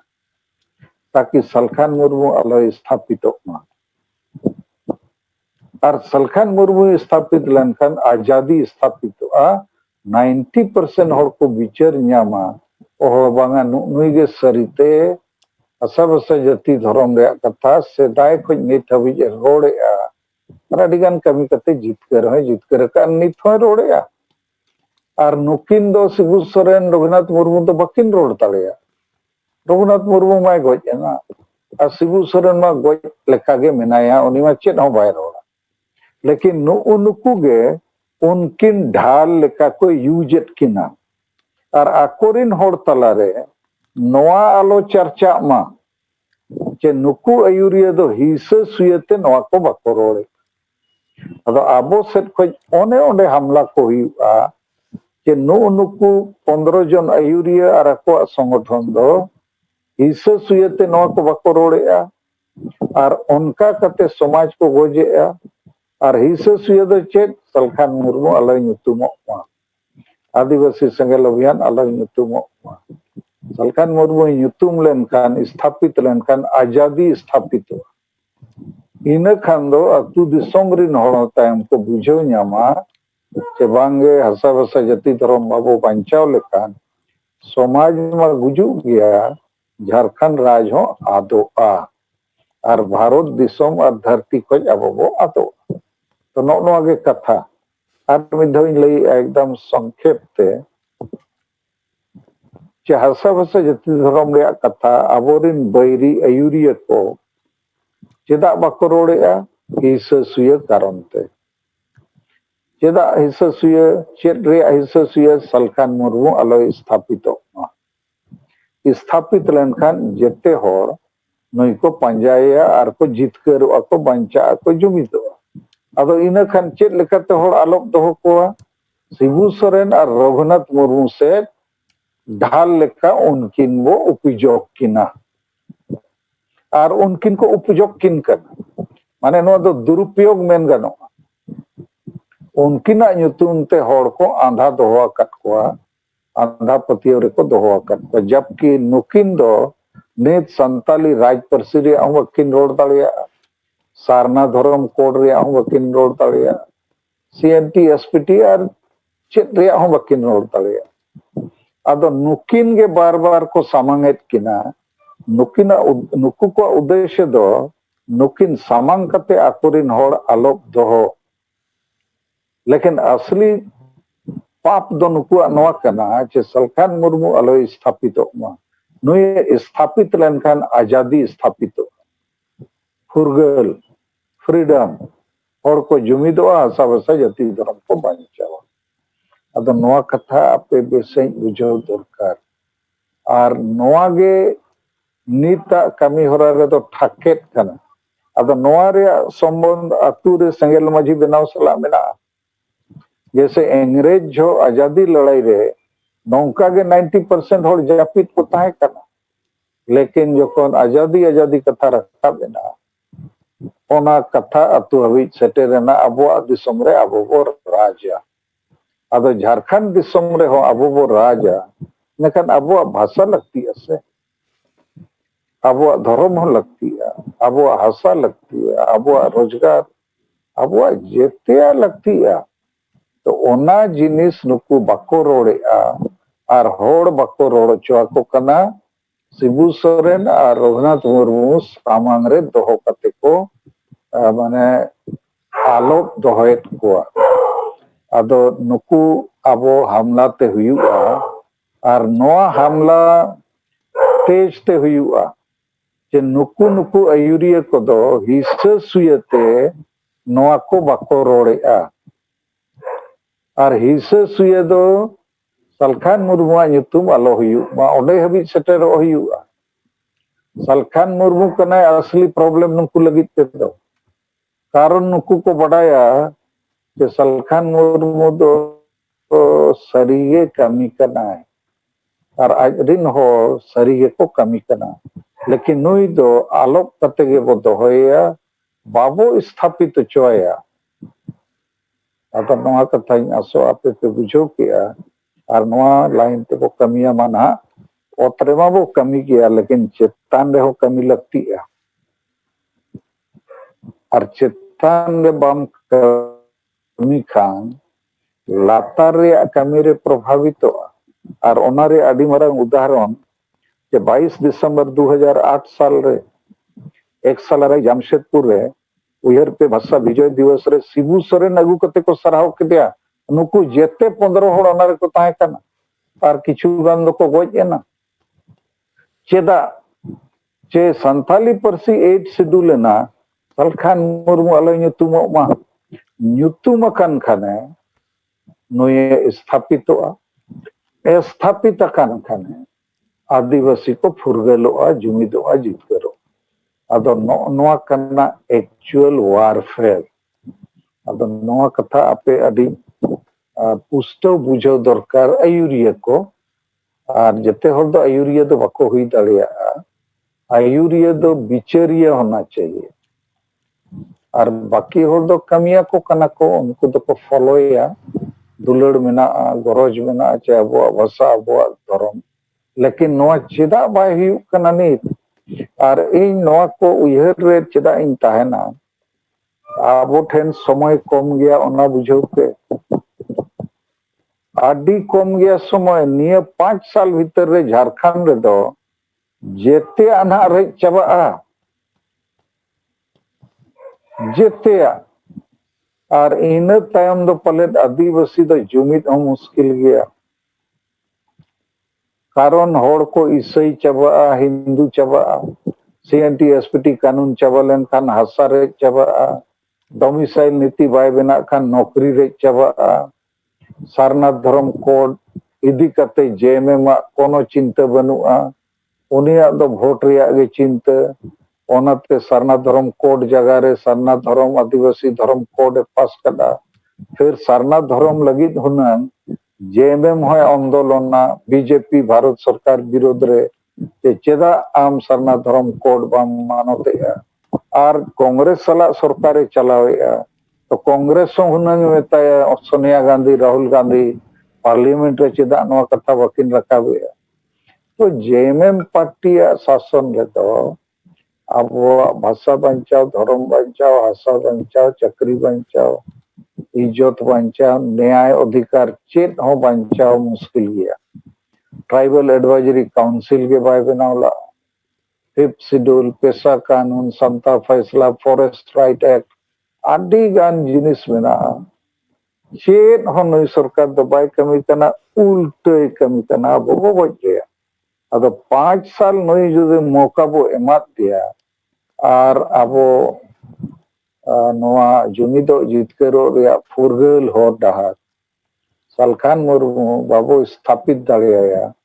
इन खान दो वो विस्थापित हो गया तो ओना हिसाब ते आपे को जहां को आयुरिया लेकाते नवा कमी रे पे सेलेन अकना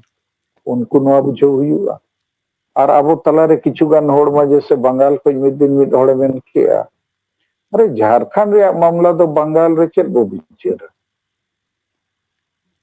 अरे बंगाली को मामला तो इंग्लैंड अमेरिका रे हुयु खान बंगाल रे नेता को बिचारा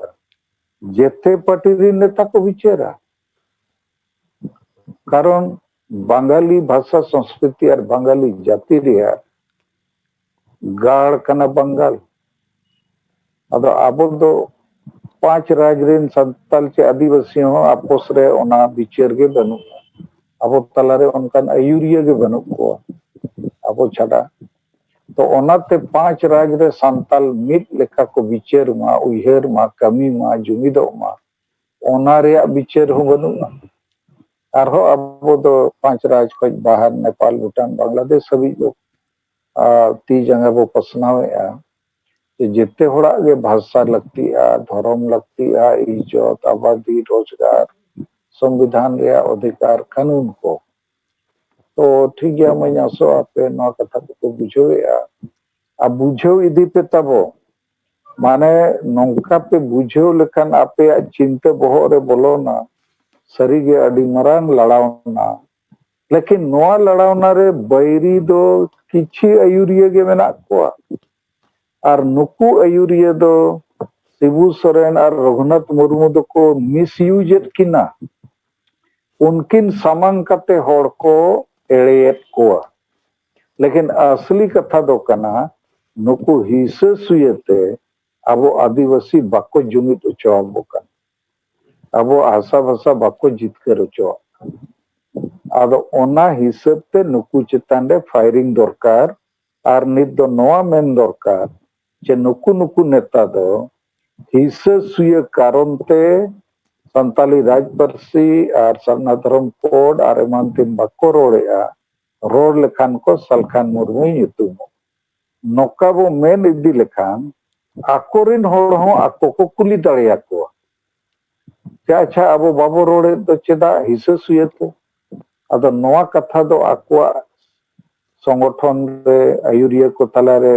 निदो बाय चर्चा कना ओना बांग को चर्चा ओचो लगी शिबू सोरेन और रघुनाथ मुर्मू को सामंक किन कना अदो नवा कथा आप थोड़ा बिजो पे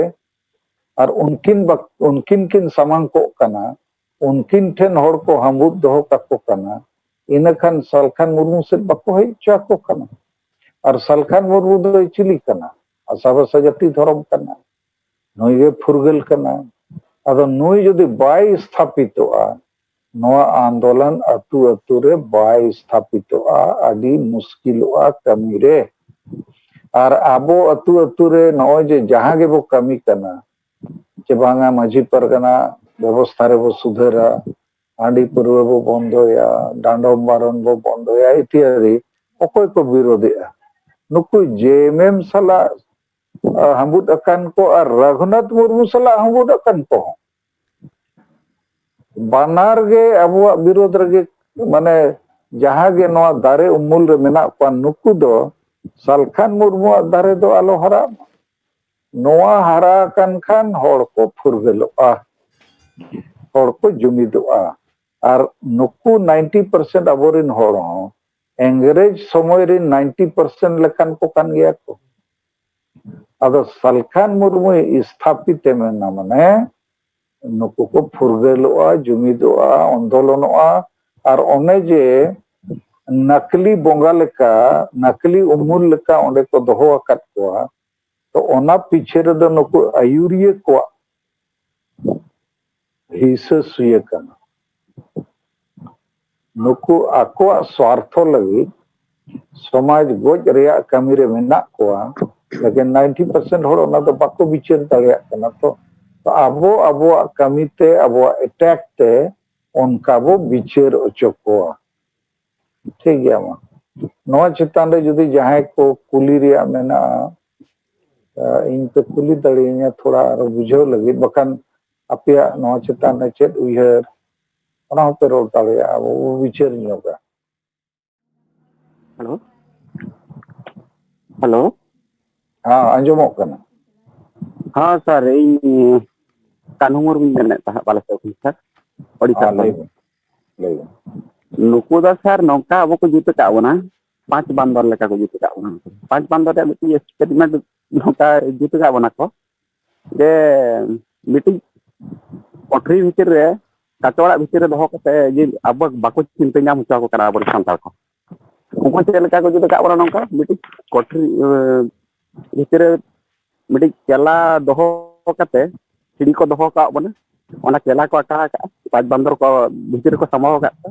ओना जेते बड़ ओना तीरे ओना बांदर ये मा नेलेया जेतारा केला मा मेना आका ओना केला जेते बड़ बांदर ओना सब लगी चला कना उनी खान रेल दा पड़ा ओंका ओंका दुको 5 बांदर जेते बड़ को जतो को ये ना को ले को चला नोंका ओना ओना ओने सेटरो का दा जिरु कना रेल को तापरे उनी ओको बांदर धरा जे मिटी फर्स्ट बांदर दा जना उनी को दाल के दिया को निखान खबड़ा ये ओने देजो कान खातिर रेल दा जिरु कना तापरे उनी उडुक गिरे तार मिटी नवा बांदर को समाव उनी होंका होंका तापर अब जाति ता पूरे को होंका चवा का जतो बांदर जतो को उडुक चवा करते हैं अदे के ओंडे देजो दो खराब गया दादाल गया मन दादाल कान कोंडे देजो अब उनको तो उनसे दा बा चालू रहे दा बाबा चालू रहे अब तो चेत अब आशा बाला दो जते के अब तो भागी को चिंता बेस बो चिंता उनको तो नोंका को जीत का को जे बेस कथा तो बाको चिंता जो आपको उनको 5 बांदर लेका को जीत का अब और ओको चिंग आयुरिया को मेना को तकवा उनको दो नवा कथा को बाको सदरे का मानखान दो अब दो नुनंग ये धई दो बता है आदो ओनागे चेत बो चिकाया तोबे नुकु मा ओना बो बड़ाय गया नुकु बाको चेंगा चेतना बाको एमा को कना आलोप कथे को दोहो को कना ओनाते आको हो आशा बसा बो जीत करे गड़ो आ बाको रोड़े और आकोरिन होड़ हो बाको रोड़ चो को कना आदो उनको मिमिटन तो जुदी उनका नेल ठीक था अब जुदी उनको वो कोचिंग दड़ा को खान दो बाले को गोगड़ो दड़े आज बाबो को बाको गोगड़ो खान दो उनको अब अटक को ना बांगा उनको दो कोचिंग दो चले करम कोचिंग या उनी मा बड़ाई गया अबोरिन अडिगान राइटर्स मेना को ओनोलिया उनको दो चेत बाको बड़ाया के प्रत्येक राज्य रे राजभाषा हुआ जेते समाज रे नोड़ को लगी धर्म लगती है रोजगार लगती है ओना बाको बड़ाया कोचिंग को अब सर आदो नुकु तो नौका कोचिंग माने ऑफर टाइप कोचिंग सर जे आपे मार धरा जे नुंग मारांग मारांग नंदिन खान तपे संगठन ताबन माने नुका ओका मिदिन करे धरा जे नुका आबो बन सन नापम खाना आको पासे नापम खाना नुका नुका ओना ओना करे अटक ले खान नुकु दो पाला लाजाव बतो ते पाले को गोड़ो आको बांगा ओना तो पुष्टो बम लई दाड़या ता जहाना उनका अटैक रे तो ने याव हुई तो दापाल को हुई आने कन कमी मा बेगड़ा अटैक हुई दड़ा सर सहल अली चिंता धरा न कथा है कन एने सामना सामने लेखन हर को ले मा नुकु तो ठीक कर नुकु खराब करो अच्छा ठीक है और जहां को तब मसे न कटी चर्चा न्योक पे आयुरिया को जोहार गोमके आलिन वेस्ट बेंगल खन मानिक बास्के ले लेदा हां गोमके आजम मानिक लई में हो आजम जुमिटी रे सेलेक्ट कान सानाम कोगे आलिन तो कोन जोहार गोमके आलिन ले लगी तो कनानी है प्रत्येक राज्य रे मिमिटा काते टीम मो बनावनी है टीम बनाव काते प्रत्येक आतो रे मिन दिन काते चला पाते उनको बुझेउ लखान गोमके बांग हुईवानी है उनको मने बुझेउ लखान कान को हिजुवानी है उनको और उनका फोन नंबर को कोई जुआन कोड़ा गिद्रा ओलो पढ़ा को बड़ाया नहीं है ᱚᱱᱟ ᱟᱛᱳ ᱨᱮᱱᱟᱜ ᱯᱷᱳᱱ ᱱᱟᱢᱵᱟᱨ ᱵᱚ ᱠᱟᱞᱮᱠᱥᱚᱱ ᱟᱹᱱᱤᱡ ᱟᱹᱵᱤᱱᱟᱜ ᱵᱤᱪᱟᱹᱨ ᱵᱩᱫᱽᱫᱷᱤ ᱵᱚ ᱥᱮᱭᱟᱨ ᱟᱠᱚᱣᱟᱱᱤᱡ ᱟᱨ ᱜᱷᱚᱱᱚ ᱜᱮ ᱩᱱᱠᱩ ᱵᱚ ᱯᱷᱳᱱ ᱟᱠᱚᱣᱟᱱᱤᱡ ᱦᱮᱡ ᱞᱟᱹᱜᱤᱫ ᱛᱮ ᱜᱚᱢᱠᱮ ᱛᱟᱦᱚᱞᱮ ᱠᱚ ᱦᱮᱡ ᱵᱟᱹᱲᱤᱡᱚᱜᱼᱟ ᱜᱚᱢᱠᱮ ᱟᱨ ᱱᱚᱣᱟ ᱟᱞᱮ ᱱᱚᱣᱟ ᱦᱩᱜᱽᱞᱤ ᱵᱚᱨᱫᱷᱚᱢᱟᱱ ᱨᱮ ᱪᱮᱫ ᱞᱮᱠᱟ ᱤᱭᱟᱹ ᱱᱟᱨᱟᱭᱚᱱ ᱜᱚᱢᱠᱮ ᱪᱮᱫ ᱞᱮᱠᱟ ᱞᱚᱠᱠᱷᱤ ᱱᱟᱨᱟᱭᱚᱱ ᱜᱚᱢᱠᱮ ᱪᱟᱹᱞᱩᱭᱮᱫᱟ ᱱᱤᱡ ᱞᱟᱦᱟᱜ ᱠᱟᱱᱟ ᱱᱤᱡ ᱚᱱᱠᱟ ᱮᱠᱴᱤᱵᱷ ᱜᱤᱫᱽᱨᱟᱹ ᱞᱟᱹᱠᱛᱤᱭᱟᱱᱤᱡ ᱡᱟᱛᱮ ᱠᱚ ᱫᱟᱬᱟ ᱫᱟᱲᱮᱭᱟᱜ ᱢᱟ ᱡᱟᱹᱥᱛᱤ ᱮᱸᱰᱮᱠᱷᱟᱱ ᱥᱟᱸᱜᱮ ᱢᱟᱹᱡᱷᱤ ᱵᱚ ᱛᱮᱭᱟᱨ ᱫᱟᱲᱮᱭᱟᱠᱚᱣᱟ ᱱᱤᱡ ᱥᱟᱸᱜᱮ ᱢᱟᱹᱡᱷᱤ ᱛᱮᱭᱟᱨ ᱞᱮᱱᱠᱷᱟन ᱜᱚᱢᱠᱮ ᱟᱵᱚᱣᱟᱜ ᱠᱟᱹᱢᱤ ᱦᱚᱨᱟ ᱥᱚᱠᱥᱮᱥ ᱱᱤᱭᱟᱹ ᱜᱮ ᱞᱟᱹᱭ ᱠᱟᱛᱮ ᱜᱚᱢᱠᱮ ᱥᱟᱱᱟᱢ ᱠᱚ ᱤᱧᱟᱹᱜ ᱛᱚᱨᱚᱯ ᱠᱷᱚᱱ ᱡᱚᱦᱟᱨ जोहार मानिक बास्के ठीक गेम लई केआ सांगे सेंगेल माजी बो बनाव कोआ ओना तो अबुआ कमी कना कमी तेगे हुयुगा लेकिन इन नोई मेनेआ ओने जे 15 जना nyutum बो डिक्लेयर केआ ओनारे बंगाल खोई 4-5 होड़ा nyutum मेना आदो नुकु को कारण ते अडिगान होड़ मीट लेका आंधार को दोहो आकत कोआ न्यूट रे अदो उनी उनको हो अटैक लगती कना सेंगल मजी बाबू बनाओ इदी को गया लेकिन उनको हो एक्सपोज तगे हुआ चे नुकु को दो नेता है इन आदि होड़ा उनको मजी Pargana Mohla phone number collection करते व्हाट्सएप तिन कुल का कुल काते रो से आदो जखन बिन फोन को लगी तो कना आदो उनको फोन रे आदो बाको रोड लगी तना रिसीव बाको रिसीव बिदानिया फोन हुआ को रखा बिदानिया रिसीव बाको रिसीव बिदानिया बोतर दो को बोतर कना उनको बुझे गया नहीं अच्छा ठीक है अदो नय नंका लगातार छुटो को हुआ बोतर लेन खान को थिरुआ आकोरिन होड़ बाको मिसगाइड दाड़िया को ओना हो मिटंग अटैक कन गया से डायरेक्ट फोन कतेम कुली दाड़िया मिट होड़ अच्छा अम्मा तबो आयुरिया अदो अबो भारत दिसम रिन होड़ को लगित मिटंग धर्म मानत लगती कना चे बांगे झारखंड रे संताली राज परसी बनाव लेन खान बेसोगो अच्छे बांगे उनका कते इनखान चित को मैंने आर जदि को मेना बांगा बेसो गया तबे आपे चिदा बापे रोडेगा थी रखन दोपे माने उनका कते एसेट कोते गे हुआ उनको उनका गे अबो तलारे मान लिया अडिगान राइटर्स मेना को साहित्य एकेडमी अवार्ड को दाड़िया कना गेल होड़ कना nyutum ᱧᱟᱢ ओडोक के फोन नंबर हो एगा फोन ते गलमराव दरकार बेस तेगे जे आले मा सेंगेल अभियान सेट खोज झारखंड रे संताली राज परसी बेना मा नोले कुरुमुटु आका आर नोआ लगी राष्ट्रपति गृह मंत्री भारत सरकार चिठी को होय केना राज्यपाल झारखंड निर्देश चलावेना अदो आपे को नोआ बापे रोड दो चेदा रोड दरकार चे बांगे इन खान दो उनका फोन आए खान इया उयहरते उनी बाय जपित दाड़िया आर आजा मने जीवी चितान रे आज तेगे उनी दो जहाना कई अकद लेका बड़ी अकद लेका गिल्टी कॉन्शियस रे बोलोना अदो ओना हबी पाछेत सेनो हुयबो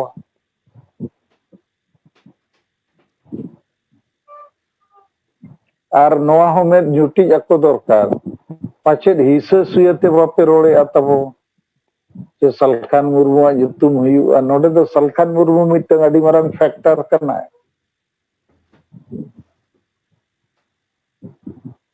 संताली परसी 8 शेड्यूल ना अबो ठेन बोही मेना गोटा बो हटिङेआ ओनारे पूरा तथ्य मेना आर ओकोय हो एटा को ठेन जहान बोही बनुआ बाकान करेक्ट तथ्य गे बनुआ एन रेहो अबो भारत जकात रे नो बाबो स्थापित दाड़िया कावदा जे सलखान मुर्मू आयुर तेगे आर बाकी कुआ गोड़ो ते संताली परसी दो 9 तारीख रे आगो चकाना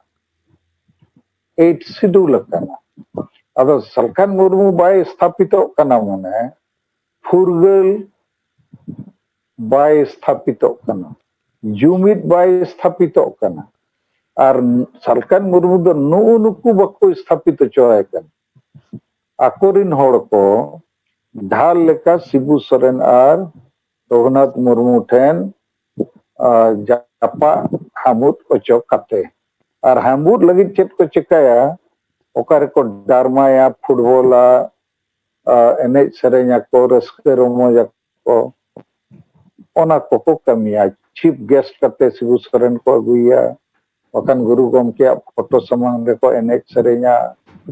इत्यादि आदो अडी नुकु चालाकी ते नौका कते होड़ विभ्रांति कते को दोहेत को और उनको दो पूरे सिंह को कमी करना वो जैसे वो कमी करना तो सलखान मुर्मू दो nyutum alo hiu ma nyutum akan खाने इनखान आबो दो वो ना आबो संगठन आबोरिन होड़ दो आर आबो सला दो बाको ताड़ाम आदो नित आबो लोअर लेवल रे नो कमी दो वो एहो बकत गया सेंगेल मंजी बनाव हिसाब से आदो अपर लेवल रे हो नुकु वो अटैक को मा ओना इnya मेन और अटैक रेया कारण आबो बड़ाई दरकार तबे एनांग ठीक बो अटैक दाड़िया को अच्छा ठीक गया मानिक बास्के कथा बो आंजम केया मानिक बास्के फोन कोते चेष्टायत या फोन बाको रिसीव या ओनारे माने को बोतराय कना पडु कना को मोरली डाउन कना को हेलो हाँ हेलो हाँ जोहार के गंका अलिन जमालपुर ब्लॉक पे लिन लेदा ओका ब्लॉक जमालपुर ब्लॉक अच्छा बर्धमान आदो पूरा परिचय एम दरकार से इnya nyutum noa inya pod noa blok noa जिला noa ponot noa नोडे अधिगान ponot रे नोड मेना को नवा नवा को हो अच्छा अच्छा तो बको बडाया जमालपुर दो ओकारे हाँ जमालपुर ब्लॉक जिला बर्धमान आतो दो हुयो कना कमालपुर तो गंका अलिन कोटी काथलिन nyutum दो नतुन ईश्वर हासदा अरे बेस सही लई दरकार से nyutum को परिचय दो को एमा इnya nyutum noa अतु noa block noa जिला ponot noa इंदो noa कमी रे बनेया इन मिद बार कथा दो सनन आमा कोड नंबर में लगावा का और nyutum हो बाम लइया चेल लेकर और हाँ नवा अलिन आर की जूम मीटिंग कुलिंग आजम दा तो नतुन तालिंग ईश्वर हासदा ब्लॉक दा जमालपुर और जिला बर्धमान अलिन लेदा मलई में हाँ लेदा लिन जे तेहना जहाँ कथा कुलिंग आजम किदा नोडा खन किछु कथा बतरा ले लगी तो कना जे अब सांताल समाज लाहा दे लगी ते किछु यूनिट कोड़ा दरकार कना आरकी यंग गिद्रो को आरकी जे मिट्टी ग्रुप बुता मोटा मोटी जन सप्ताह रे दिन जन मीटिंग को अटेंड मा ताते जमालपुर ब्लॉक गे होयो चन किंबा हुगली गे होयो चन ओंडे चलाव कते जे जरा वक्तव्य कथा बार्ता आजम कते चेत कोड़ा लेकन भागे होया चेत कोड़ा लेकन भागे बांग होया आ चिकोते बंग हाड़ा इदिया आ चिका भाग बंग पुचारा कथा को ताते कोड़े जदि मिट्टी ब्लॉक का जदि बाड़ी गिद्रो की ऑर्डर का जेरकम आरके रिस्का तो जे समाज दिग दे कथा को आरके जहाँ कथा को आगामी दिन आरके आलो दिशा दो apa उनका कथा बार्ता को दे ले गानो ताहले किछुटा अंतत हर मानते को तारा मागुया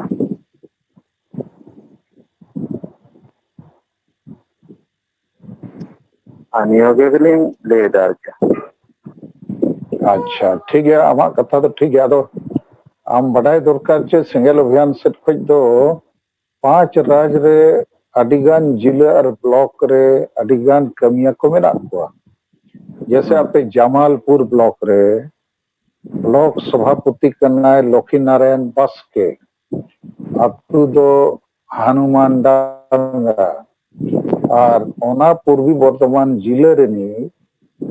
ᱥᱮᱸᱜᱮᱞ ᱨᱤᱱᱤᱡ ᱡᱤᱞᱟ ᱥᱚᱵᱷᱟᱯᱚᱛᱤ ᱠᱟᱱᱟᱭ ᱞᱚᱠᱷᱤ ᱱᱟᱨᱟᱭᱚᱱ ᱢᱩᱨᱢᱩ ᱟᱨ ᱩᱱᱠᱩ ᱟᱛᱩ ᱦᱚᱧ ᱥᱮᱱ ᱟᱠᱟᱱᱟ ᱟᱨ ᱟᱹᱰᱤ ᱥᱟᱸᱜᱮ ᱠᱚᱲᱟ ᱠᱩᱲᱤ ᱱᱚᱣᱟ ᱠᱟᱹᱢᱤᱨᱮ ᱢᱮᱱᱟᱜ ᱠᱚᱣᱟ ᱟᱫᱚ ᱜᱚᱴᱟ ᱜᱮ ᱠᱟᱹᱢᱤᱨᱮ ᱢᱮᱱᱟᱜ ᱠᱚᱣᱟ ᱦᱩᱭ ᱫᱟᱲᱮᱭᱟᱜᱼᱟ ᱟᱢᱮᱢ ᱱᱟᱣᱟ ᱜᱮᱭᱟ ᱛᱚ ᱠᱳᱭ ᱵᱟᱫ ᱵᱟᱝᱜᱮ ᱟᱵᱚ ᱚᱱᱟ ᱵᱚ ᱠᱟᱹᱢᱤ ᱠᱟᱱᱟ ᱱᱤᱛ ᱫᱚ ᱚᱱᱟ ᱠᱷᱚᱡ ᱟᱨᱦᱚᱸ ᱪᱮᱛᱟᱱ ᱨᱮᱭᱟᱜ ᱜᱟᱞᱢᱟᱨᱟᱣ ᱦᱚᱸᱵᱚ ᱜᱟᱞᱢᱟᱨᱟᱣ ᱠᱟᱱᱟ ᱴᱷᱤक गया उनको लक्ष्मी नारायण जहाँ सभापति मेनाय ताबोना उनी सालाव दो गपालमाराव दो हुयुग गिया अच्छा आदो नोंका जे दुरुब कते से पाठुआ कोड़ा को जे नोंका मिट्टी जायगा रे बंग दुरुबा से सप्ताह मिट्टी जेरकम ऑलचिकी को सेरा जेरकम मिट्टी स्कूल रे अटेंड हुयुग गिया सप्ताह रे जेरकम रविवार चला हुयुग काते नोंका ना ले खोजो काते नोंका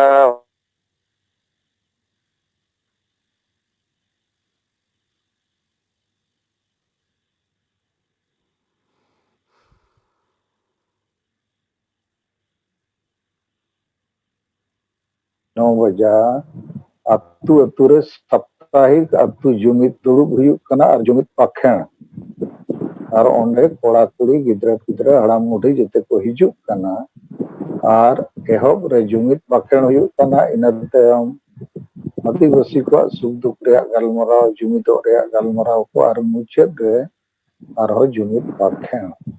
अदो नोआ प्रैक्टिस हो अडी जगह रे चलक कना लेकिन नित ना कोरोना समय कारण ते जगह जगह रे थोड़ा असुविधा को हम मेना ठीक गया गंका निया गिलिन ले था मा नोंका बांगा ठीक गया होय आमा उयहर ठीक गया अदो ओना कमी को हम चलक कान गया लेकिन मारंग चिंता अबुआ नोआ आबो बो मेने अबो जुमित को और अबो तला रे अडिगान आयुरिया मेना को उनको दो जुमित जगह रे हो माने बांग जुमित रे को कमी काना और 5 राज रे उनको विभ्रांति को सृष्टि जैसे माझी परगना महल वाला बंगाल रे को मेना सरी धरम झारखंड रे हेज कते को मेना सरना धरम और हो बिहार रे सेन कते को मेना बिदिन धरम अदो नोंका अब तला रे कुछ मेना बाद ओना को हम बड़ाई करते उनको बैरी लेका चिन्हव कते उनको चेत लेका रे वो कमजोर कोआ ताकि संगे होड़ा जुमित दाड़े बेनाव रकाब रे बाधा आलो को सृष्टि दाड़ियामा ओना हो अबो विचार दरकार कना ओना को चितान रे नितो बो गलमराव कान ताहेन और बाकी अबो जहां तिना कमी तो चला कान गया ओका ओका करे अडी ढेर आज गंका नियम में ठीक कथले लेदा जदी जहां भी लेके साड़ी धरम बखराते जहां बिना एगुलो मिमिट ब्लॉक पर 5टी गिद्रा जदी को ओडो जे जेरकम कलेक्शन लगे गले 5 টাকা 10 টাকা जहां जे जेमन आरके खुशी मनते जदी एमका मिट धारे पर जदी बिल जदी छापा बनो और कि ओना पैसा तक अब कति बंग पोचाड़ा किंबा हैंडबिल को बंग छापाया नोंकाना सिस्टम कोड़ा लगन चिका हुआ ठीक गया ओना को हो ठीक गया लेकिन असल दो कना अतु अतु रे नितो सेंगेल माजी सेंगेल परिवार सेंगेल वॉलंटियर बनाव रे कमी चलक कना अतु अतु रे हर को बुझो लेखान आदि संगे अतु खoj आदि संगे जुमित दाड़े बनाव रकाबा नोआ कना प्रैक्टिकल कमी अदो नोआ कमी चलक कना आको तेगे चंदा करते आको लेका को कमी दाड़िया कना अच्छा अच्छा ओना खान तो आलिंग मने ते हड़ हो चिन्हो गान को और हड़ हो को नाव को बुझो के जे नोंकु दा बच्ची रेना चांदा पाराका से चिका बांग से चेत है और की को पुली को जैसे ते ओना दा भागे भागते तो जहां लीडर भागे कथा बार्ता लीडर है तो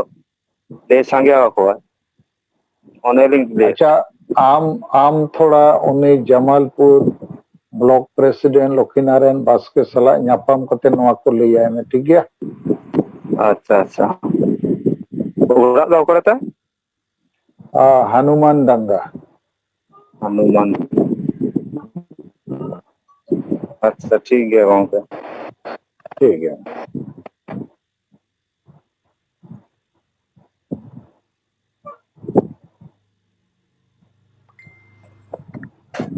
हेलो सर।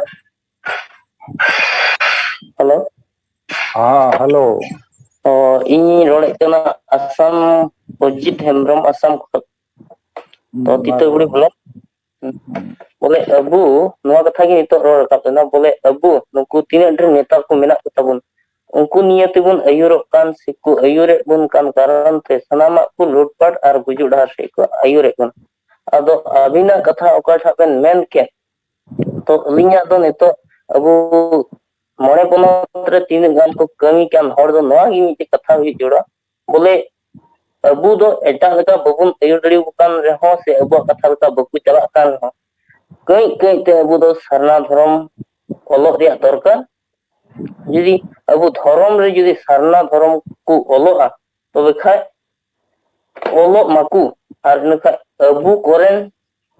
ᱱᱮᱛᱟ ᱡᱤᱛᱠᱟᱹᱨᱚᱜ ᱦᱩᱭᱩᱜ ᱛᱟᱵᱚᱱᱟ ᱟᱨ ᱵᱟᱝᱠᱷᱟᱱ ᱟᱵᱚᱣᱟᱜ ᱚᱠᱟᱴᱟᱜ ᱠᱟᱹᱢᱤ ᱦᱚᱨᱟ ᱫᱚ ᱵᱟᱝ ᱪᱟᱞᱟᱜᱼᱟ ᱱᱤᱛᱚᱜ ᱟᱵᱚᱣᱟᱜ ᱠᱟᱹᱡ ᱠᱟᱹᱡ te ᱥᱟᱨᱱᱟ ᱫᱷᱚᱨᱚᱢ ᱛᱤᱱᱟᱹᱜ ᱤᱥᱟᱹᱭ ᱠᱚ ᱢᱮᱱᱟᱜ ᱠᱚᱣᱟ ᱩᱱᱠᱩ ᱦᱚᱸ ᱥᱟᱨᱱᱟ ᱫᱷᱚᱨᱚᱢ ᱠᱚ ᱚᱞ ᱞᱮᱱᱠᱷᱟᱡ ᱵᱮᱥ ᱥᱮ ᱮᱴᱟᱜ ᱫᱷᱚᱨᱚᱢ ᱠᱚᱨᱮᱱ ᱦᱚᱲ ᱢᱮᱱᱟᱜ ᱠᱚ ᱩᱱᱠᱩ ᱦᱚᱸ ᱟᱠᱚᱣᱟᱜ ᱫᱷᱚᱨᱚᱢ ᱠᱚ ᱵᱚᱫᱚᱞ ᱦᱟᱛᱟᱲ ᱵᱟᱠᱚ ᱵᱚᱫᱚᱞ ᱦᱟᱛᱟᱲ ᱚᱱᱟ ᱫᱚ ᱯᱚᱨᱮᱨ ᱠᱟᱛᱷᱟ ᱮᱱᱠᱷᱟᱱ ᱟᱵᱚ ᱫᱚ ᱱᱤᱛᱚᱜ ᱥᱟᱨᱱᱟ ᱫᱷᱚᱨᱚᱢ ᱡᱟᱦᱟᱸ ᱞᱮᱠᱟ ᱛᱮᱜᱮ ᱚᱞᱚᱜ ᱢᱟ ᱚᱱᱟ ᱚᱞᱚᱜ ᱛᱮᱫᱚ ᱡᱟᱦᱟᱱᱟᱜ ᱠᱷᱚᱛᱤ ᱫᱚ ᱵᱟᱹᱱᱩᱜ ᱮᱱᱛᱮ ᱢᱤᱫᱴᱮᱡ ᱤᱥᱟᱹᱭ ᱦᱚᱲ ᱟᱹᱞᱤᱧ ᱞᱤᱧ ᱠᱩᱞᱤ ᱞᱮᱫᱮᱭᱟ ᱛᱚ ᱱᱚᱣᱟ ᱠᱚ ᱠᱟᱛᱷᱟ ᱨᱮ ᱟᱯᱮ ᱪᱮᱫ ᱯᱮ ᱠᱩᱥᱤᱜ ᱠᱟᱱᱟ ᱟᱫᱚ ᱠᱚ ᱢᱮᱱᱫᱟ ᱦᱮᱸ ᱟᱹᱱ ᱫᱚ ᱟᱞᱮ ᱞᱮ ᱪᱟᱞᱟᱣ ᱫᱟᱲᱮᱭᱟᱜᱼᱟ ᱟᱞᱮᱭᱟᱜ ᱟᱹᱱ ᱞᱮᱠᱟᱜᱮ ᱢᱮᱱᱠᱷᱟन ᱚᱞ ᱫᱚᱞᱮ ᱚᱞ ᱫᱟᱲᱮᱭᱟᱜᱼᱟ ᱚᱱᱟ ᱠᱟᱛᱷᱟ ᱟᱡ ᱦᱚᱸᱭ ᱟᱸᱜᱚᱪ ᱠᱮᱫᱟ ᱛᱚ ᱚᱱᱟ ᱞᱮᱠᱟᱛᱮ ᱩᱱᱠᱩ ᱫᱚᱠᱚ ᱫᱷᱚᱨᱚᱢ ᱫᱚ ᱚᱠᱟᱴᱟᱜ ᱟᱠᱚ ᱠᱚ ᱵᱤᱥᱩᱜ ᱠᱟᱱ ᱥᱮ ᱪᱮᱫ ᱠᱚᱛᱮ ᱠᱟᱨᱚᱱ ᱛᱮᱠᱚ ᱤᱥᱟᱹᱭ ᱦᱟᱛᱟᱲ ᱟᱠᱟᱱ ᱢᱮᱱᱠᱷᱟᱱ ᱵᱟᱠᱚ ᱥᱚᱫᱚᱨ ᱦᱟᱛᱟᱲᱚᱜᱼᱟ ᱡᱮ ᱤᱥᱟᱹᱭ ᱠᱟᱱᱟᱞᱮ ᱢᱮᱱᱛᱮ ᱥᱮ ᱚᱸᱰᱮ ᱫᱚ ᱦᱚᱲ ᱦᱚᱸ ᱵᱟᱭ ᱧᱮᱞ ᱴᱷᱤᱠ ᱢᱮᱭᱟ ᱚᱱᱟ ᱤᱭᱟᱹᱛᱮ ᱧᱩᱛᱩᱢ ᱫᱚᱠᱚ ᱚᱞᱚᱜᱼᱟ ᱥᱟᱨᱱᱟ ᱜᱮ ᱢᱮᱱᱠᱷᱟᱱ ᱟᱠᱚᱣᱟᱜ ᱵᱷᱤᱛᱟᱹᱨ ᱵᱚᱸᱜᱟ ᱥᱮ ᱜᱟᱱᱟᱰᱤ ᱵᱷᱤᱛᱨᱤ ᱨᱮ ᱚᱠᱟᱴᱟᱜ ᱠᱚ ᱵᱚᱸᱜᱟ ᱵᱩᱨᱩᱜ ᱠᱟᱱᱟ ᱚᱱᱟ ᱫᱚ ᱟᱠᱚᱣᱟᱜ ᱛᱚ ᱚᱱᱠᱟ ᱞᱮᱠᱟᱛᱮ ᱟᱨ ᱮᱠᱪᱩᱭᱮᱞᱤ ᱟᱵᱚᱨᱮᱱ ᱱᱮᱛᱟ ᱵᱮᱱᱟᱣ ᱠᱚ ᱦᱩᱭᱩᱜᱼᱟ ᱛᱚᱵᱮ ᱟᱱᱛᱮ ᱟᱵᱚ ᱫᱚᱵᱚ ᱡᱤᱛᱟᱹᱜᱼᱟ ᱥᱮ ᱟᱵᱚᱣᱟᱜ ᱠᱟᱛᱷᱟ ᱪᱟᱨᱪᱟ ᱨᱟᱠᱟᱵᱚᱜᱼᱟ ᱟᱨ ᱢᱤᱫ ᱫᱤᱱ ᱦᱤᱞᱳᱜ ᱵᱚᱱ ᱡᱤᱣᱮᱫᱚᱜ ᱰᱟᱦᱟᱨ ᱨᱮᱵᱚᱱ ᱪᱟᱞᱟᱜᱼᱟ ᱚᱱᱠᱟ ᱞᱮᱠᱟᱞᱤᱧ ᱦᱩᱫᱤᱥ ᱛᱤᱭᱳᱜ ᱠᱮᱫᱟ ᱟᱹᱞᱤᱧ ᱥᱮᱫ ᱠᱷᱚᱱ ᱫᱚ ᱟᱨ ठीक ᱟᱵᱚᱣᱟᱜ ᱚᱠᱟᱴᱟᱜ ᱫᱷᱚᱨᱚᱢ ᱨᱮ ᱟᱹᱭᱩᱨᱚᱜ ᱞᱟᱹᱜᱤᱫ ᱛᱮ ᱮᱠᱫᱚᱢ ᱥᱚᱝᱵᱤᱫᱷᱟᱱ ᱥᱮ ᱚᱠᱟᱴᱟᱜ ᱠᱤᱛᱟᱹᱵ ᱚᱱᱟ ᱫᱚ ᱮᱠᱫᱚम ᱩᱥᱟᱹᱨᱟᱛᱮ ᱵᱮᱱᱟᱣ ᱨᱮᱭᱟᱜ ᱫᱚᱨᱠᱟর ᱠᱟᱱ ᱛᱟᱵᱚᱱᱟ ᱛᱚ ᱚᱱᱟ ᱛᱮᱦᱚᱸ ᱠᱚ ᱟᱹᱭᱩᱨᱚᱜᱼᱟ ᱤᱱᱟᱹᱜᱮ ᱠᱟᱛᱷᱟ ᱠᱚ ᱢᱮᱱ ᱠᱟᱛᱮ ᱜᱮ ᱟᱹᱞᱤᱧ ᱞᱤᱧ ᱛᱩᱠᱩᱢᱚᱜ ᱠᱟᱱᱟ ᱢᱟ ᱡᱚᱛᱚ ᱠᱚ ᱡᱚᱦᱟᱨ हाँ जोहर तब मसे और जहाँ बापे रोड खान समय हुई ना वो तेहना जूम मीटिंग दो नोडे बो जीरो दौड़े ठीक गया तबे तेहना जूम मीटिंग दो नोडे बो जीरो या मा सनम को अडी अडी गुण मनाव सरहाव और जोहार ᱦᱚᱸ ᱜᱚᱢᱠᱮ ᱡᱚᱦᱟᱨ ᱜᱮ जोहार गॉन्के जोहार जोहार जोहार